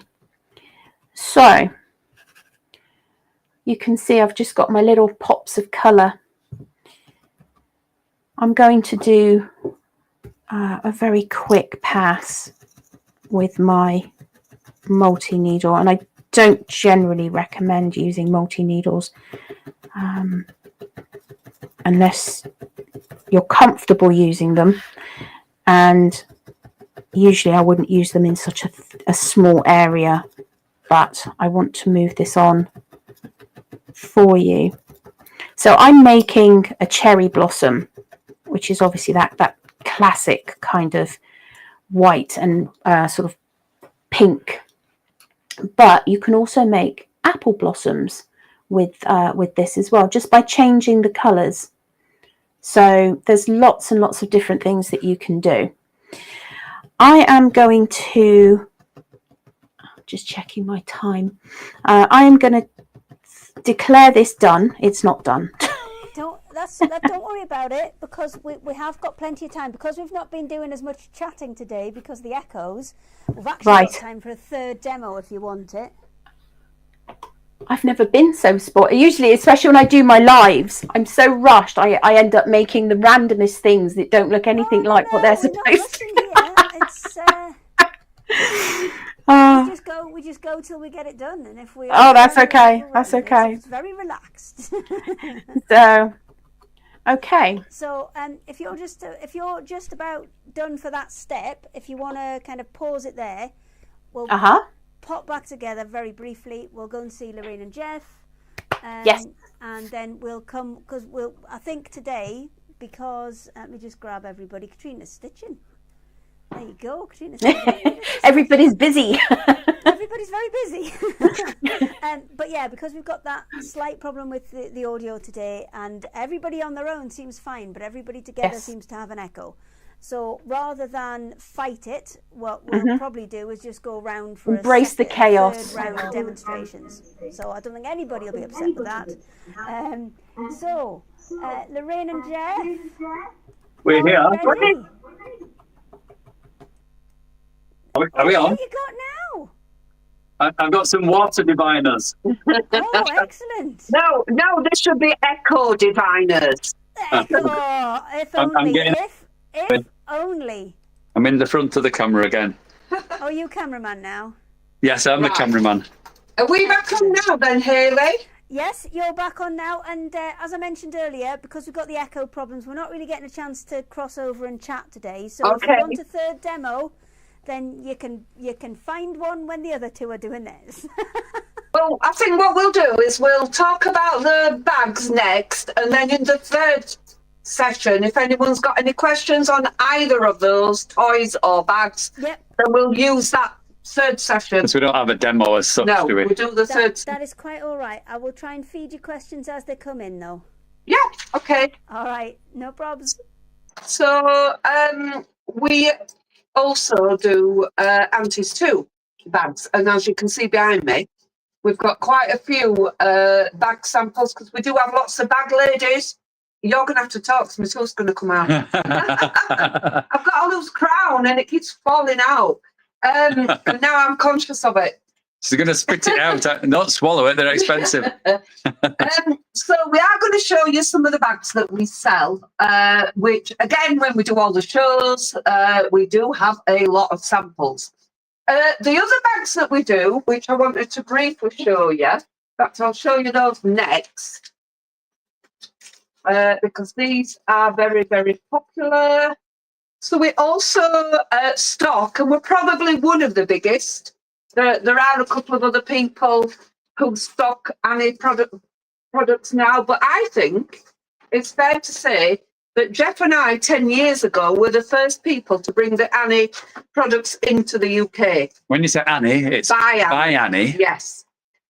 So quite a lot of people like her bags. She's got 4 new patterns out at the moment, and these are all on the website. So we've got On The Go. We've also got 2 big totes. So if you're an Annie fan and you've not got her new patterns, I'm going to show you the 4 new ones. 2 big toes. Totes, Jeffrey. Oh. Stop it. People don't know you. Side Hustle, which is bum bag, or in America, fanny pack. And then Zip It Up. I wanted to show you as well a couple of easy projects if you've not done Buy Annie bags before. So the first one I'm going to show you is the Stash and Dash. What's lovely about this one is once you've made a Stash and Dash by Annie, you can more or less tackle any of her projects. This one's brilliant because it goes through the mesh, it goes through the zip. It's even got the little bit of vinyl on the back, so it's a great pattern if you've never done a Buy Annie bag before. So it's a really good one to do, and they're all on the website. And versatile. I know for a fact Yes. that you take that with you on holiday, I do.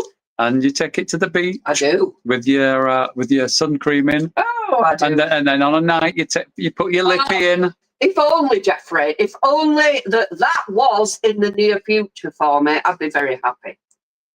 Stash and Dash is brilliant. And the other good thing is, if you notice on the front of Annie Patterns, she has a £5 video. The video is free.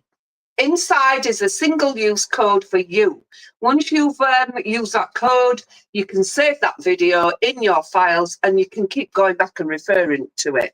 And the reason why I'm showing you the eye cases one is because that has always been a super popular one. And these are beautiful. So you may recognise the fabric. It's been made up in Liberty fabric by our lovely Carol P, who actually is on holiday at the minute. Is it what, in Tenerife or Lanzarote? Yes. Mm. So this is brilliant. Again, if you're not, if you are a beginner, it's a wonderful pattern. You do get all 4 sizes: small, medium, large, and extra large. And look here. So you can make them for Kindle, Yes. for little iPads, for bigger pads. So, sorry, they're all kind of getting tingly-tangled up in my display. But just to show you, it's Arthur's Garden Liberty Fabrics, but you can make them. Look, I've made this one in a, not me, Carol made that in a Moda fabric as well. So inside of that, there's some foam stabiliser. Yes, Lorainne, tell us about it, Lorainne. Yeah, but the foam stabiliser for Annie is soft and stable. Is it? Yes. Now, what I will say about Annie's patterns, a lot of people want to put Bosal in. Bosal is a bit more dense. This tooth is driving me crazy. So it's laughing at me. Check it out. No!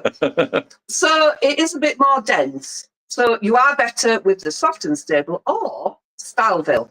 If you're doing smaller projects, and Styleville, Vitaline will work perfectly well. So we do have some Bosal. We're going to show you in a while. We are. So I just wanted to show you that we do stock the Bionic products.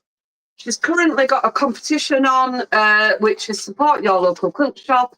You can go on her website and vote for the Buy Annie shops where you buy your stuff from.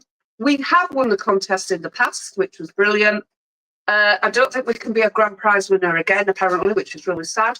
But please vote for us if you want, because as I said, we probably were the first people to bring Annie patterns in. We sell mesh, we sell zips, we sell fold over elastic, we sell vinyl, we sell everything. One-stop shop for Buy Annie, oh so sweet. We've got a couple of comments that I can see. We are a little bit delayed from the live feed, but Lizanette says that side hustle is fabulous. I am making one in leather. Oh, you need to show us that. And Debbie Bookers. Bookers. Sorry, anybody that doesn't know us, I kind of do make names up for people. Bookers says the iPad case was great for Christmas presents. Yeah, brilliant. And then the other, you're going to have to talk now, so come round here, Mr. Jeff. Oh, do we have to? They don't want to see me. I've got my gilet on now, and it's not the best one.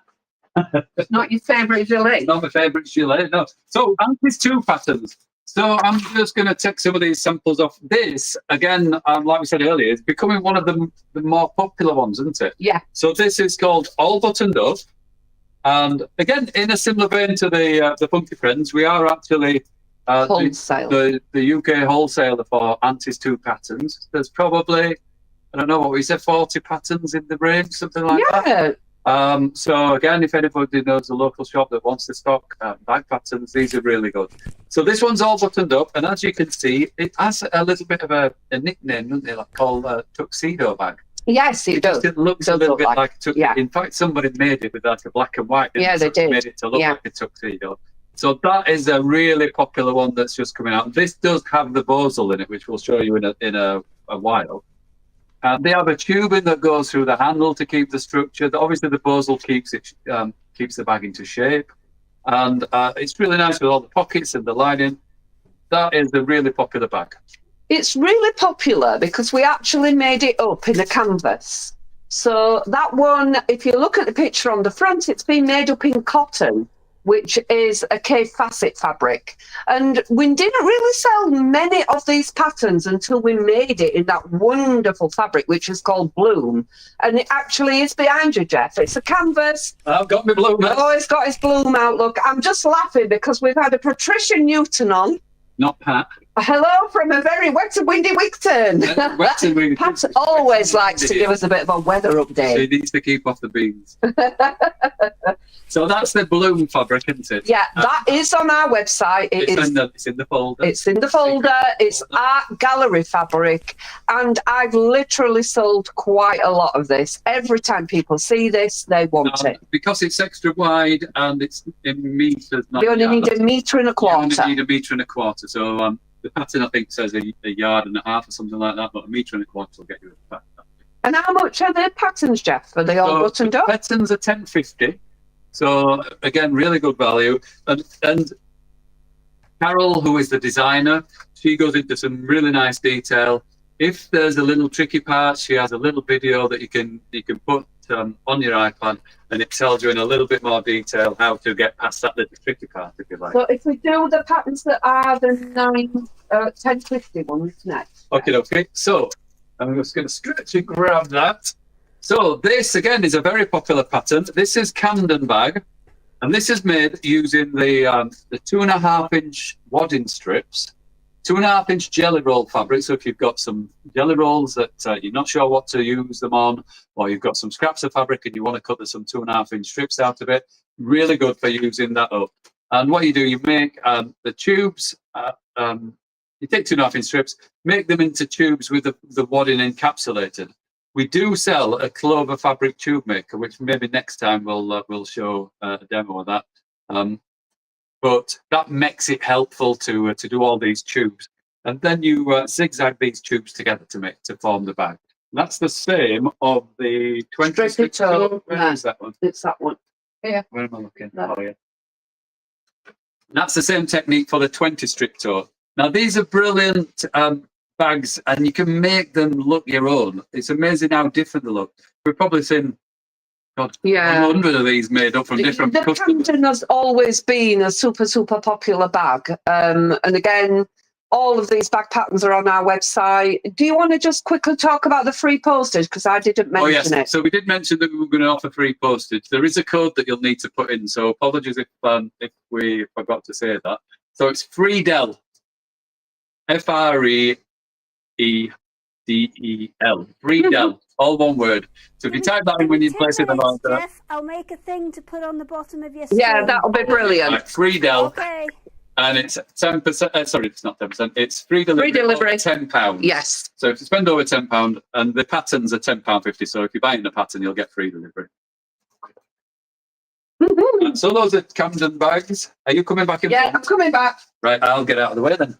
Sorry about the swapping in front of cameras. I've taken the offending tooth out, so don't laugh at me because now I've got a gap in my teeth. But I like to talk about the bags. Jeff's a toy man, I'm bag lady, so I do like to talk a lot about the bags. So we have a lot of Biantis 2 patterns on our website. Again, if you know we're going to be at a show, please come and visit, because we do bring a lot of Antis 2 samples and Bianis samples. We're probably one of the shows, people who actually do make the samples up and bring these samples for you to see, because as we've said with this one, when you make it up in a different fabric, it can totally change the way that it looks. So the others that are super popular. Just before you move on to that, sorry, Sarah Wrightson loves the all buttoned up bag. Yeah. It's a very popular one bag. of my best sellers. Sandy Bottom Yes. says it's a bit wet and windy down here on the south coast. Oh. And Laura Harris says it's lovely here in Thailand. Really? Well, all right. Dreading coming home to UK weather, but looking forward to getting back to my sewing. Yeah. And Susan Cliff, that would have been helpful earlier. I've already ordered. Susan, if you've already ordered, we'll refund you the postage. Yes, Love it, don't worry. Jeff, Yes. is that case sensitive, that free No, it doesn't. code? No, it doesn't matter whether you put it in capitals or lowercase. Okay. So another good bag done by Carol at Antis 2 are now we've got Uptown, Downtown, Midtown. So Downtown is the smallest version of this. Midtown obviously is the middle version. Uptown is slightly smaller than this one on here. Today we're just going to show you the Midtown, because that does seem to be the most popular bag. The reason why these are popular, as you saw earlier on, Jeff had got the metal stays. So these are the metal stays that go through the top. A lot of people ask as well about how easy they are to put in, and they are really easy. Carol's instructions are brilliant, like Jeff said. She does loads of good little videos. You can go on here at the point where you might be struggling. She's got a little smiley face, and that means there's a video to show you how to do it. So you're literally just creating a channel to put those wires through. The other good thing about these is we do sell the wires separately. So once you've bought the pattern and you want to make more, then you can. So because they've got wires in, then they are slightly more than the other bags. So what's the price on the Midtown, Jeff? £20.50p, I think it is. So £20.50 on our website. And again, the product that we use in here on Antis 2, she always talks about Bozo. And the good thing about the Bozo for this bag is we do use a double-sided fusible. So people often ask us about the different interfaces. And because we have done a lot of different bags, then obviously we can talk about it in quite a lot of detail. If you've got any questions about any of the bags, if you need any help, we are always open to that. We answer our emails, we answer our messages. Please just drop us a line, come to us at a show, and we're more than happy to help. So this product means the glue is on both sides, which when you look at how neat and tidy that looks with the lining, it's not a loose floppy lining, then that's why the Bosal double-sided is absolutely brilliant for the Aunties 2 bags. And what makes that look really nice is that quilting, but it's just a straight line quilting. So how nice does that look? Even though it's just simple straight lines that you've quilted down there. Who made this one? Carol. I love the Carol. That Carol did. So yeah, that's dead easy to do, isn't it? Even I could do some of that. Might not be straight, but it could do it. The other bag we were going to show you today was the mini poppins, but I can't find the sample for that one. I am in the process, though, of making another sample. We have just moved business premises. Yeah, we've still got things in boxes. So instead, I'm going to show you believe it or not, this one's called the Little Poppins. Again, the concept behind them is the fact that they all fold in like a little doctor's bag. The difference between Uptown, Midtown, Downtown, Little Poppins, Mini Poppins is the bottom. So it's got a firm bottom, ladies and gentlemen, if you're watching. We all need to have a firm bottom. And again, Carol's bags are super easy. You're literally hand sewing this one on. I made this one for Crate and Craft. Dare I say that word? Sorry. But don't worry, Lorainne, we're all over it now. We're over it. Yes, we're good. Over it now. Good. So we made this one, and the good thing about this one is I used a panel. So if you've got some panels kicking around and you're thinking, what can I do with it? Then the mini poppins, any of Carol's bags are brilliant for panels. She gives directions for how to use it if you've got a panel, how to use it if you've just got normal fabric. And I think that's brilliant, the fact that she does that. The mini poppins that I'm in the process of making, I'm using a little border fabric. So maybe next time we come on, I will be able to demo and show you how to use a fabric that is actually a border fabric. But her bags are super, super easy. In the base of this is a product called Craftex. Craftex is quite firm for your base. We sell it by the half yard. We don't sell the pre-cut pieces. They're quite expensive, so we like to give you the half yard, double-sided Peltex or Craftex, and that's what's in the bottom of that bag. You're going to mess about with toys again. It's Harmony is liking that. Yeah, good. And then the final bag, which everybody drools over this one, and it's quite heavy.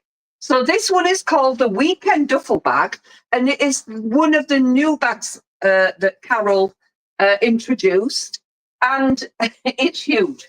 And believe it or not, this one is the smaller version.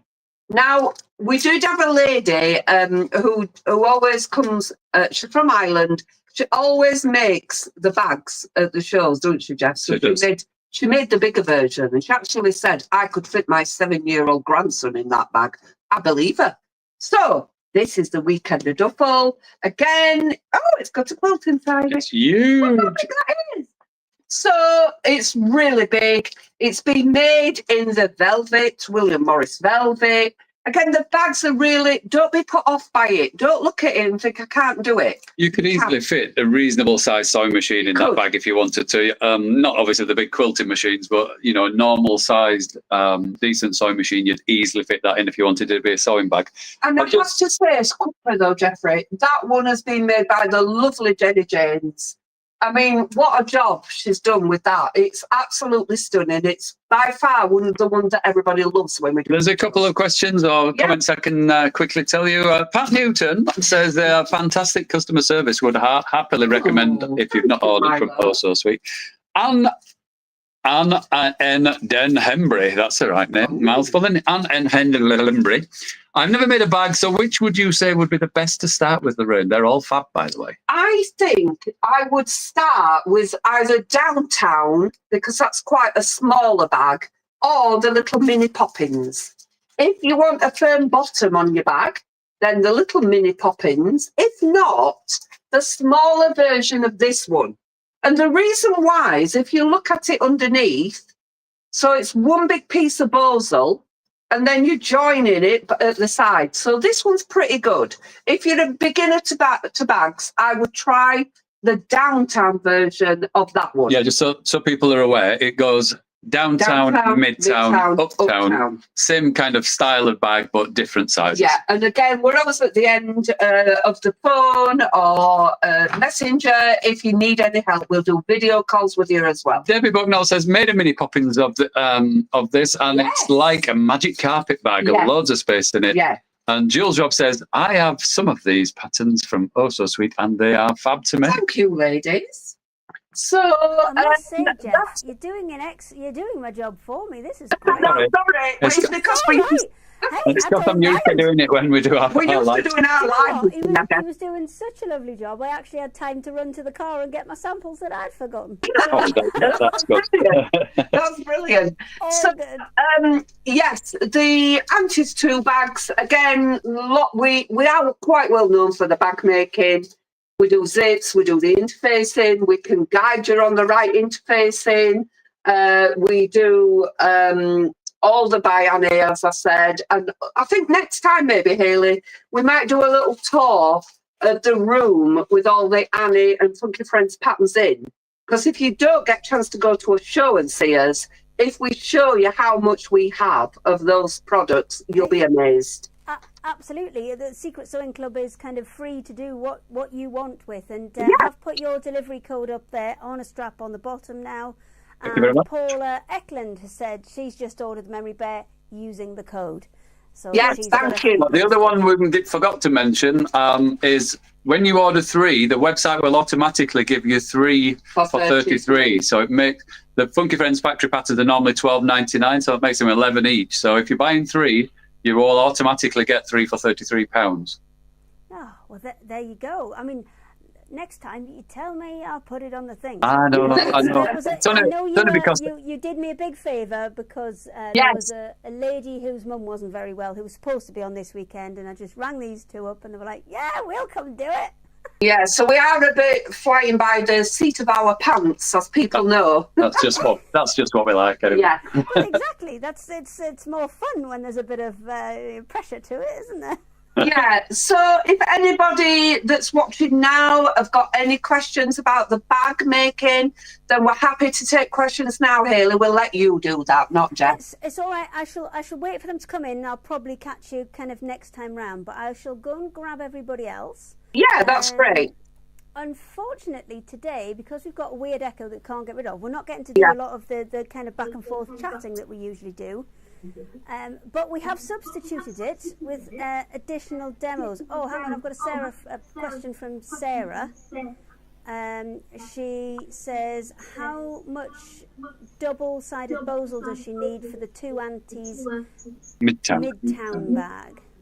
Right, so for the Midtown, you need a yard. So again, because it's American, they come in yards, not meters. So a yard would be 36 inches by 58 wide. So the double sided bosal, as you can see on our piece here, is already folded for, so that is your 58. So a yard is enough. Sometimes what you find is when the designers are making the patterns, they will refer to the standard size, whether it's 18 inches or 36. And then more often than not, what we find, for example, with that one, you might not use all of the bosal, but then you can make other smaller projects with it as well. So bear that in mind. We do always tend to give hints and tips if we think that sometimes they over-exaggerate it. I think on one of the bags, so they've not used double layers. Yeah. So we made it using double layers. There's no need to use double layers of bosal on it. So we tell people that you don't need to go to what it tells you in the pattern. We can save you some money by telling you what you actually do need. I think on our website, we do show the back of the pattern, don't we, Jeff? Yes, we do, generally. So if you're interested, for example, in the weekend duffel, it does show you at the back. Now, the weekend duffel is the one where you would only need 1 yard of soft and stable, not 2. So again, if you've got any questions, you can always ask us. Perfect. Okie dokie. Right, so we've got about 45 minutes. So if everybody's got about a 10 to 15 minute demo, do you want to go around again?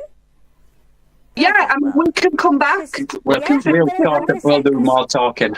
I'm going to set Christina away first because I'm going to keep us in the nice order that we had, everybody. So, Christina, if you're ready. Yes, nod, nod, nod. There you go. Yes. Excellent. Unfortunately, I'm having to keep you a bit quiet at the minute because I think the echo's coming from you somewhere. But it's fine. We can chat, just 2 of us, but we can't chat everybody. That's fine. So what else have you got for us? Yeah, Do you have a couple okay. of people asking about hoops? I've got another one to show. Excellent. Okay, well, away you go. And I have got a couple of people asking about your hoops as well. Okay. Well, what are you doing for mum? this design is part of a miniature range. It's called Heleniums and Salvia. So it's worked on a tweed or a woolen background. It's part of a miniature range. So if you're just starting to stitch, then that would be a good size to work to. So if you look at the design, it's got the outline on the fabric. It's got organza that you place over. So this time we just created the colour with organza, and then the stitching is very, very easy stitching. A little bit of stem stitch. We've got a little bit, a few French knots, and then a little bit of beadwork with the sequins. So it's quite a nice project to do. And obviously, once you completed this, it's so easy to do that you can tackle any size of design that we do. Okay, I'll just show you what you get in your kit. This is the design here. So the outline's on the fabric, and I've just placed the organzas over the top, just to give where we get one colour overlapping another, you get quite a lot of colour change, which is really, really quite nice. So framing your piece, this is a display hoop. All right, so this means that there is no way of altering the tension. It's not for stitching your piece, but it's perfect for framing your work really, really quickly. Once you actually completed your design, you're just going to put the 2 pieces together, and then you just press the 2 pieces together, and that gives you the tension, and then you can lace the design on the back just by lacing that, and then obviously put a little piece of fabric over the top, just to hide all the stitching there. So there's a nice way of framing the piece. They're on our website. We've got lots of different sizes, but this size is the 5-inch hoop, and it's just brilliant. So have a look at those, and we've got all kinds of combinations of display hoops. So I'm just going to put my work back into the spring hoop. So this is what I would call a working hoop. Very easy to use. It keeps the tension very well, and you just take the hoop, and then you're just going to place that through and just hold the fabric in place. I'm just going to remove my needles out of the way to start with. I'm just going to get tangled up. Okay, so I'll just place that over the top. Now the hoop, if you're working with the hoop and you feel as though the spring is getting in the way, you can move it around your work very, very easily. Now I've got these tangled up. Okay, let me just stop that one. Okay, so this is, I'm just going to have a go at doing the leaves here. Right, so on your card, that they're organised. Again, this is a variegated. Most of the ones here are made by DMC. A really beautiful shaded, multi-shaded threads. Really, really lovely to work with. So I'm just going to show you the first thing. Now, this is a good stitch for a curve rather than a straight stitch. So it's almost like an overlaid back stitch. So you start by just bringing the needle up in between 2 points, and then each time you place the thread to one side, and then you bring the needle out where the other one went in. And it's almost like it'll curve very easily. So the smaller the stitch, the tighter the curve, and you'll get a really nice smooth line that creates that curve of the grasses. Easily to do. If you find that sometimes if you're doing a lot of this, say you were doing a tree, but you might want to do it freehand and not put it in the frame, whichever's comfortable for yourself. And as you start to stitch the variegated colours, just the magic happens. And I'm using 3 strands, so that the thread's made of 6 strands, and you can make them thinner, you can mix the colours together. But I'm using 3 strands on here, and that's just going to give a really nice shape there. And then when you look at the back, it looks a little bit like a back stitch, not as smooth on the back of the fabric. So you're just going to work those through, and the same for the flowers this time. This time the flowers are worked in the same way with the stem stitch.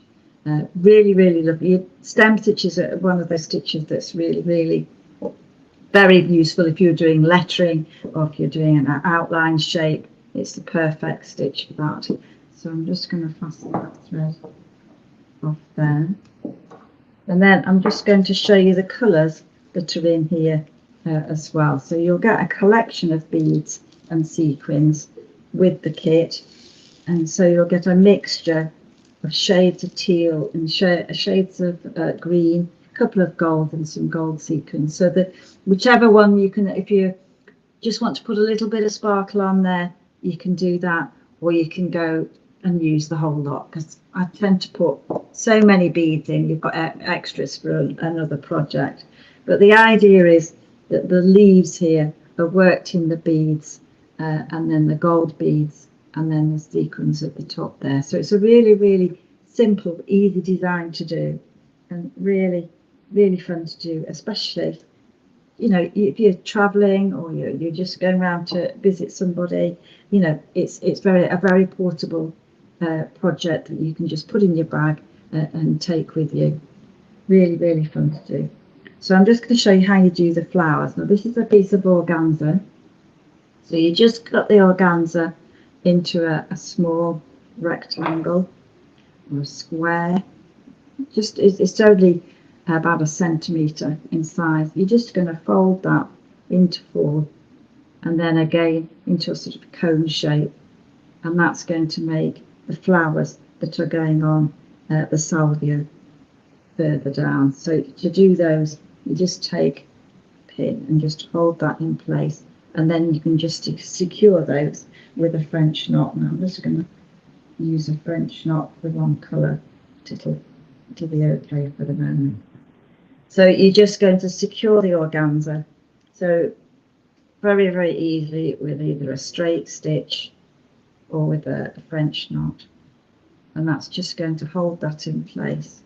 Just take the, actually don't throw itself on the pin, so I've just pushed mine straight through there. So once you've got the organza, you're then either going to do a little bit of a French knot and just hold that in place, and that becomes the flowers that you can add. So you've got not many stitches in this design. You've got a couple of a stem stitch, you've got some French knots and a little bit of fabric, and I think that is a lovely project to do, and you can add to your collection. I can't remember how many of these designs we've got, but we've got loads of miniatures, so you could make a nice set of designs there. Really easy to do. And then I think earlier on we started with the design with this one, which was the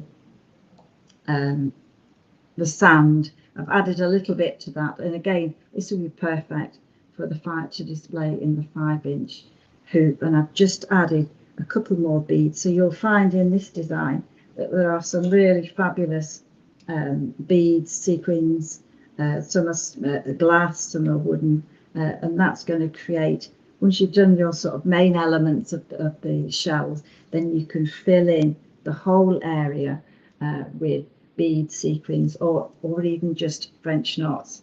And finally, when I find where I've put the little bit of organza, here we go.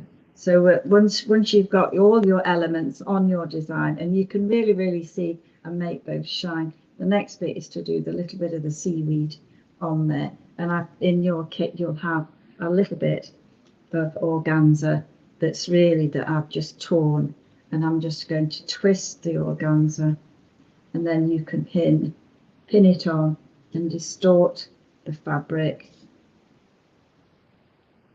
just so that you can put that and just make it look interesting. You can move that if we're going to couch it on like we did earlier on. Yes, I mean, it's just, I mean, you could knot the fabric as well if you want to make the seaweed look more textured. And then that piece, if you just have a guide as to where you're placing that, if you're going to frame your work in the 5-inch, then you just make sure that your design is going to fit into that shape. I mean, the fabric is so big, you could actually use, you know, if you want to develop the design a little bit more, you can use, and you can keep going, and you could frame that in a 6 or a 7-inch hoop. But you're just going to distort. You can twist and fold, or you can knot that fabric. And then you're just going to secure that with a small stitch. So like on here, you've just got a tiny stitch, it's called couching. So you're just going to add those, and that's going to just be enough to secure the fabric on there, and you can add as many layers as you want. So it's both a lovely product. So Sea and Sand, you'll see them on the featured web page. Do you want me to quickly page. show that now for you, Katrina? And then we shall go and grab everybody else. Let me just set that up for you. Okay, that's lovely. Oh, where are you? There you are. Right, so here is the Rowandean website. This is kind of where you will land, and usually Ted is very good, and he puts all the ones that Katrina's been stitching in the show on there, and there's those hoops that everybody was asking me about as well, but everything should be on there. Or have you got a Secret Sewing Club section now? Oh no, there you go, there's the C one. We can see that. There's Cowslip Meadow with the straight stitches. So they are all on there. You'll be able to find them there. And again, you're not shopping with Secret Sewing Club, you're shopping directly with Rowandean. So let me go and grab everybody and we'll jump back together. Very briefly. Hello. Anybody there? Yes. Oh no, they've wandered off again. Dear me. I mean, I think I've got now a new candidate for naughtiest guest, and I think that's going to be Lorainne and Jeff, because they just keep wandering off. Sasha, she's a whole different catfish. She likes to expose herself generally. She just doesn't think. She just gets up and leans over, and then everybody sees everything. But yeah, now I've got two problems. But Sam has been no problem at all, and it is your go next if you've got a quick like 5-10 minute demo. Yeah. Perfect. Let me switch it to you, and then just make sure that I have unmuted you. There you go. Oh no, we can't hear you, Sam. Sam, we can't hear you. Have you muted yourself? Oh, hang on a second. No, we haven't got any sound for you, so just bear with me 1 second. We might have to pop across to Lorainne and Jeff, who are there. Hello, Lorainne and Jeff. Hello. I saw your mischief in the cameras. Sam's just fixing a microphone. Have you... actually, I've got a question for you guys. So, somebody was asking about the name of the William Morris bag. Yeah, it's called the Weekend Duffel. The Weekend Duffel. Yeah, it's on our website. Perfect. They're asking about that one. So, if you can... Obviously, you know where it is, you know where the website is, the free delivery code is on the bottom there. You guys have got about 10 minutes if you want to show anything else. Yeah. Us, Hayley, yeah? Do you want us to carry on, Hayley? Yeah, we've not got a demo as such because we weren't set up for them, but we can talk about some more of our little friends. This one's called Lorainne.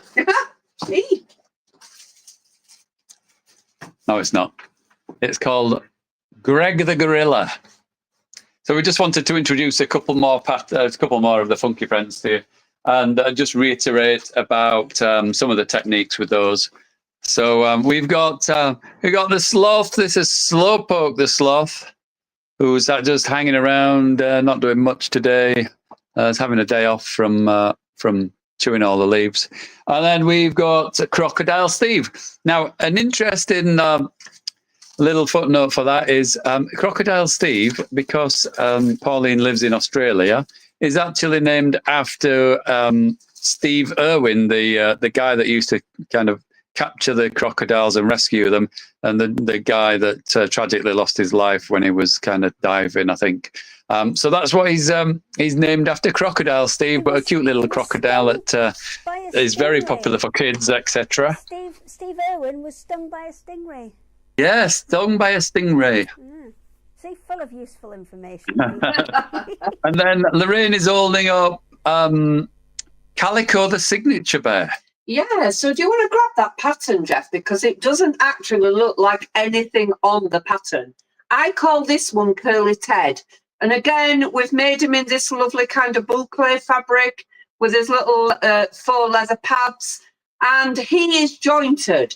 So when we talked about the memory bears, so you bend the beginner bear, Melody, you know which one? Have we not even got Buttons, the best dressed bear here? He is super. Buttons, the best dressed bear, is gone out for a drink, I think. Has he? Right. So, so the good thing about this bear, again, is you can make it in fleece, you can make it in all sorts of lovely fabrics, but it was originally designed by Pauline. So, you know, when all the students leave school, and I think in the UK, they all sign shirts, don't they? They all sign the shirts. But when this one was made, the idea behind Calico's signature bear is that they all put the signatures on the bear. So who knows? Someone over here in the UK might create a new trend. So instead of writing everything on shirts, it could be done on a teddy bear. But we thought we'd show you our lovely Curly Ted, because it, like we said, it doesn't look anything like what's on the pattern. And the joints are literally just sewn on with the buttons. Again, Sandy Bots, if you're watching, she made him. Were you saying something, Hayley? Yeah, Lorainne, I've got a question Yes. from Anne. She says, where do you find the fur you made the donkey from, please? Right, so that fur is kind of exclusive to us, I guess. So if you want any, we do sell it as a kit. We don't sell any of these furs separately because we go through so much of it. But we do sell donkey as a kit, and that's the same for the Curly Ted as well. So if anybody's interested in buying the kit for the donkey, and if you've already got the pattern, we still sell you the kit. So if you've got the pattern, yeah. You know, if you've already got a pattern and you want to make your donkey in the curly fur, then we sell the kit separately, or we sell it with a pattern. Just drop me a message, because we didn't kind of put them in your file for today, but we can get that organised. Perfect. I just want to reiterate, especially when you're doing a teddy bear, about pinning and following the instructions and marking all the markings on there, because when you're doing the foot obviously on the bottom of Calico Bear is like a circular pad, but when you attach it to its legs, it's kind of odd. You create the circular piece, but you've got pins running all the way around it, so it kind of creates a 3D shape as you've pinned it.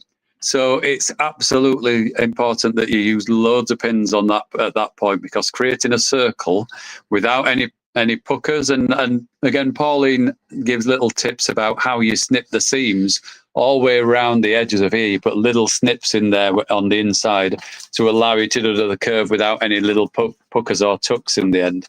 But pinning it and marking this front mark and back mark, because when you're lining them up to your leg pieces, you've got those markings on the leg pieces as well, and that makes it because it's slightly oval. So you want to make sure that you're getting that the right way around. So again, just reiterating the importance of making sure you're marking all these letters, all the markings on, and you're following those little pictorials that she does.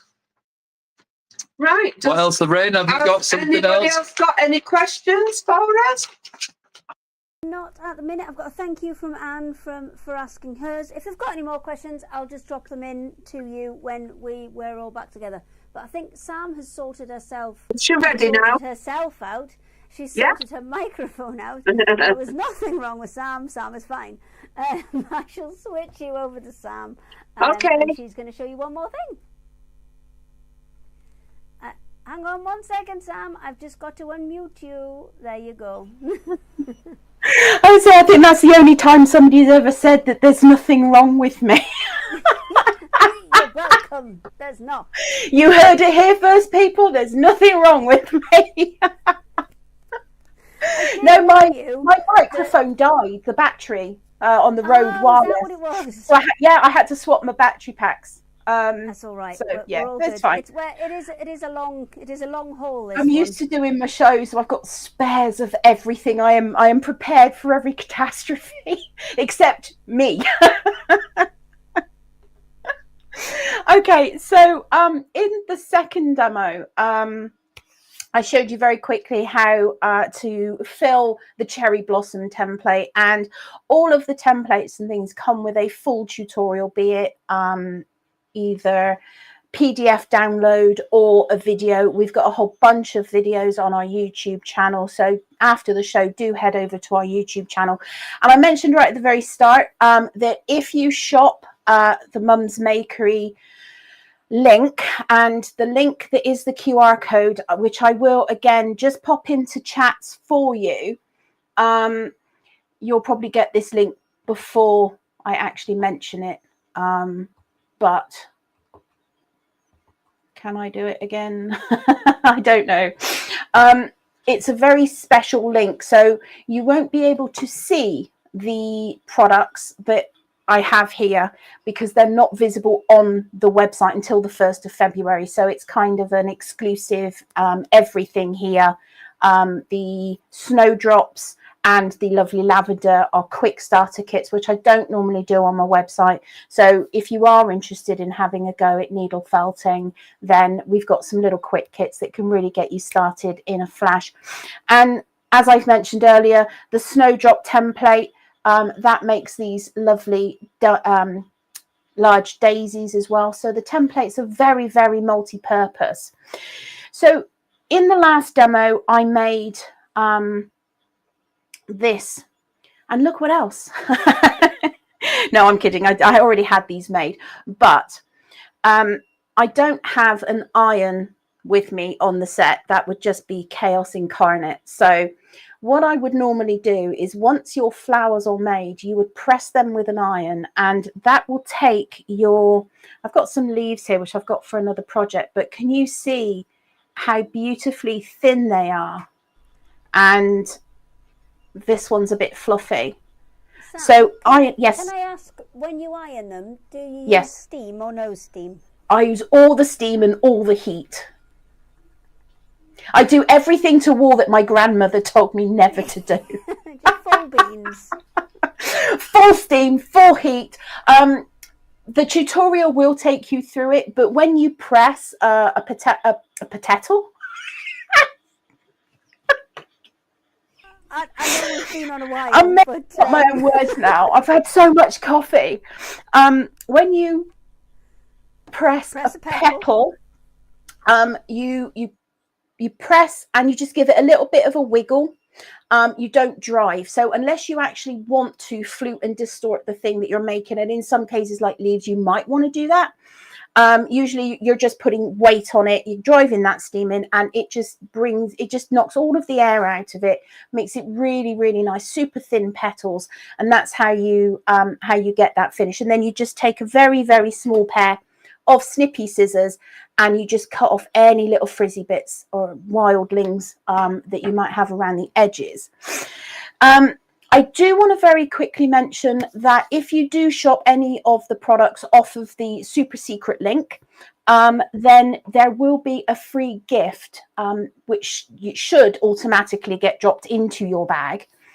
If it doesn't appear there, then just shoot me a message using the chat with me button on the website. But you will get a free gift, and that template makes a whole project. If you see the crocus that I've got over my shoulder, I don't have the bouquet here with me on set, but the free gift is the crocus petal, and the tutorial makes not only the crocus petal or the crocus flowers, but it shows you how to make those leaves and everything as well. So you effectively get a template that you can make a full project from.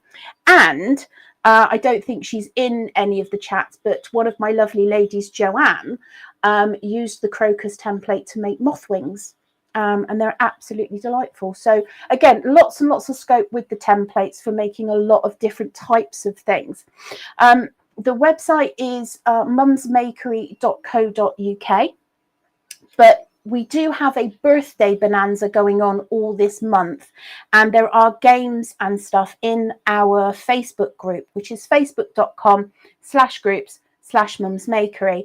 And if you hop along and join our Facebook group, you'll be able to join in for some fun giveaways, because we are celebrating our birthday all month long. It's mad. It's absolutely mad. So what I thought I would do is show a little bit of a quick assembly, because once you've got all of your petals and your flowers and your leaves and your bits and your bats made, assembling something like the cherry blossom is super simple. What I've got here is an array of buds and flowers. So the tutorial will show you how to make the buds, and this is all going to be using brown florist tape. So these flowers actually only use 2 out of the 5 petals from the template, or 3 of the petals. So what we would do here is you would felt in these 3 with your overlap in the center, and that would make this flower. If you did 2, that would make this flower. So they're very, very versatile for making lots of different sizes as well. This one, I believe, is a 5, but it's a 5 cup. And then you've got your full 5 petals, which are fully open. And like anything, we're going to start at the top. We'll start at the beginning, because Julie Andrews said that it was a very good place to start. And who am I to argue with Miss Andrews?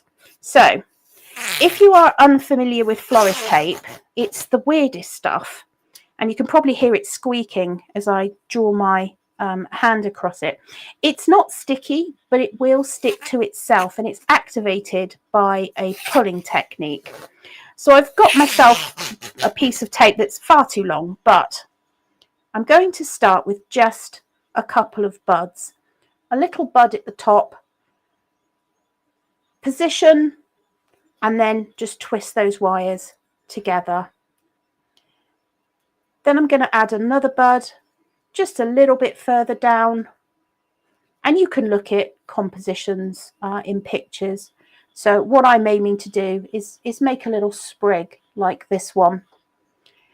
Then we're going to go with our 2 petal flower head, and I'm going to bring that down, orientate it, and twist it. Now I've started to get my sort of first petal on. I'm going to start adding in my florist tape. I probably should have done it before that petal, but I'm speeding ahead of myself.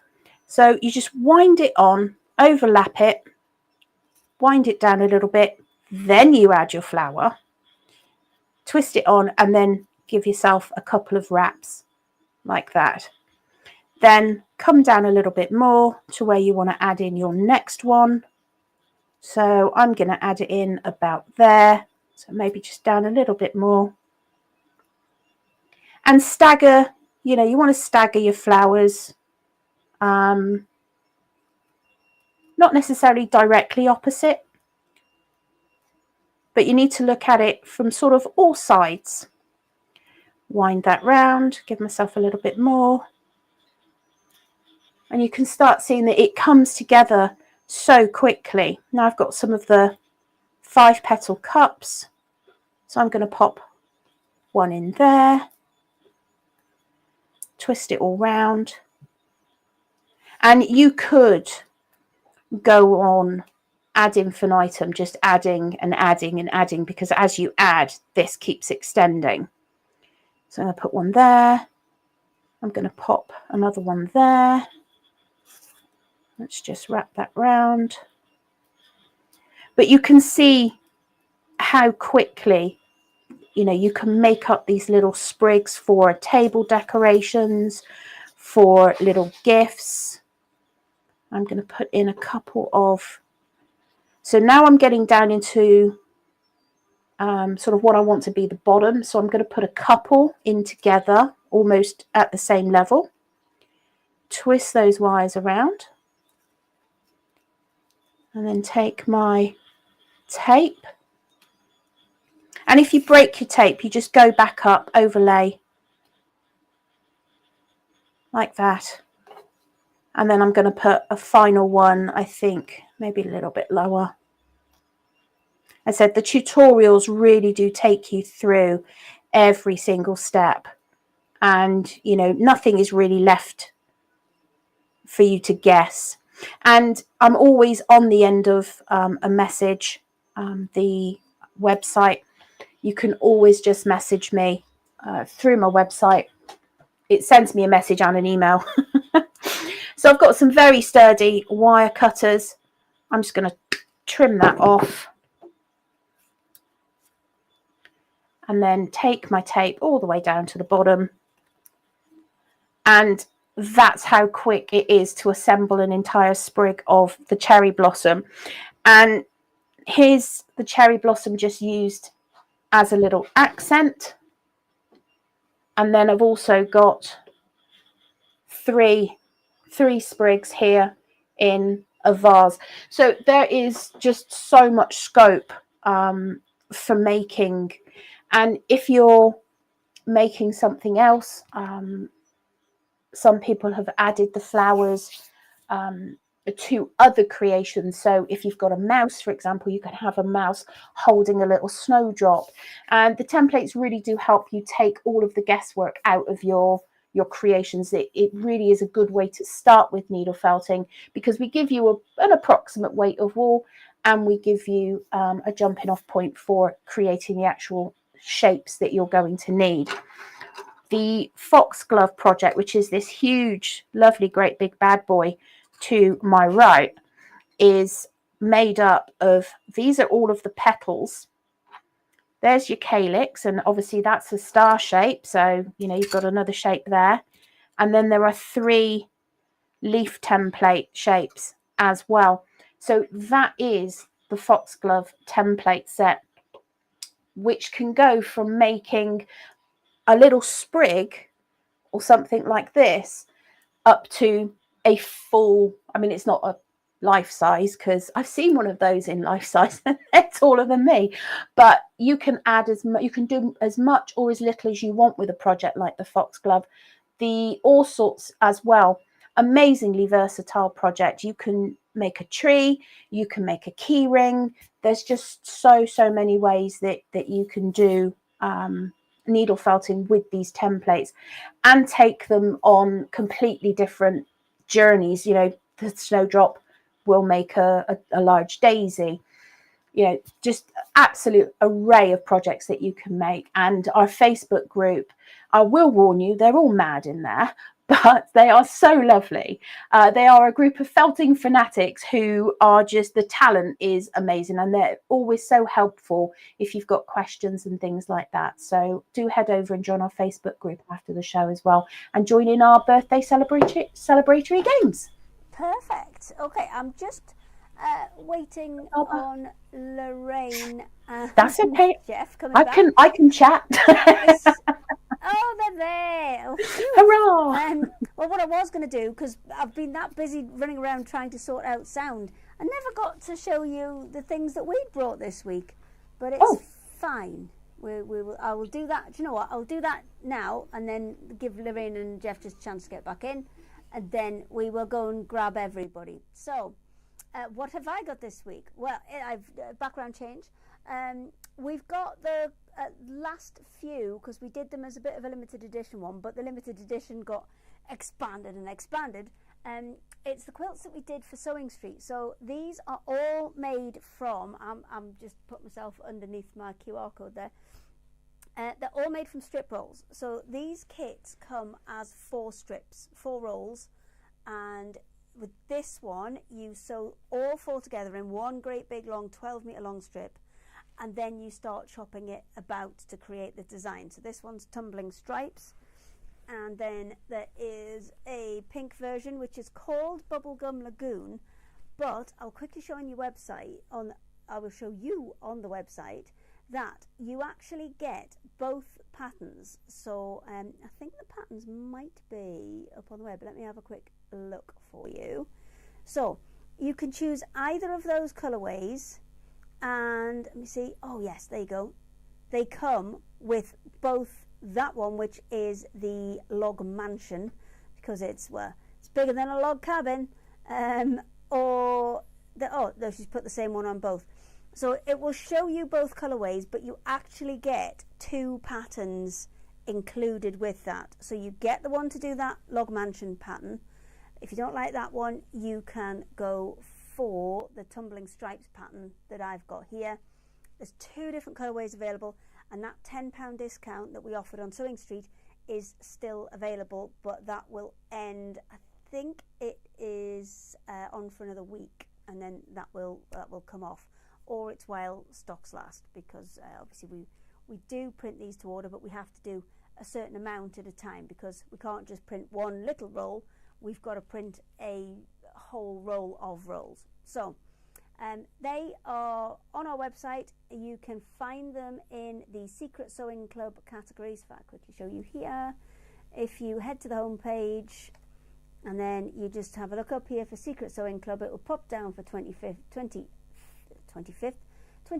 of January, and that is where you will find them. So they are 4 12-meter rolls, all 2.5 inch, so they'll work with other kind of strip rolls or jelly rolls that you have if you want to split them up. But if you want to work them together, there are 2 quilt patterns included, so you can choose whichever one you prefer to make with your rolls. So let me see if everybody is, yay! Oh no. Yes, we're here. Honestly. I've got one that's always running off, got one that's always flashing. It's why do I do this to myself? But have you had, I mean, I'll go with Lorainne and Jeff first. Look, I've got the coat on, ready to go on. Well, we're going to finish roughly on time, which never ever happens. So I'm quite happy with that. So, have you had a lovely time on your very first Secret Sewing? Yes, we've had a good time. Yes, Done a lot of chatting. Good stuff, talking to people and seeing it, finding new people out. Yeah. Excellent, excellent. Well, I hope you will come and join us again, but we'll discuss that later. Hang on a second. There's a question for me about ruler grips. I'll get to that in a second.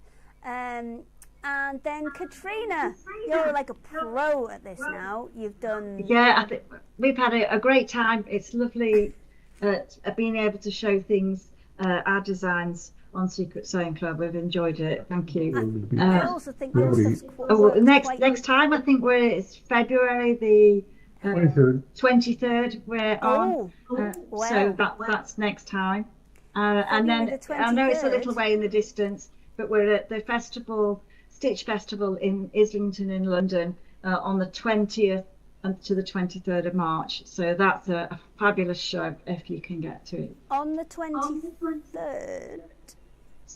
We're actually going to be live on the craft store by that point as well.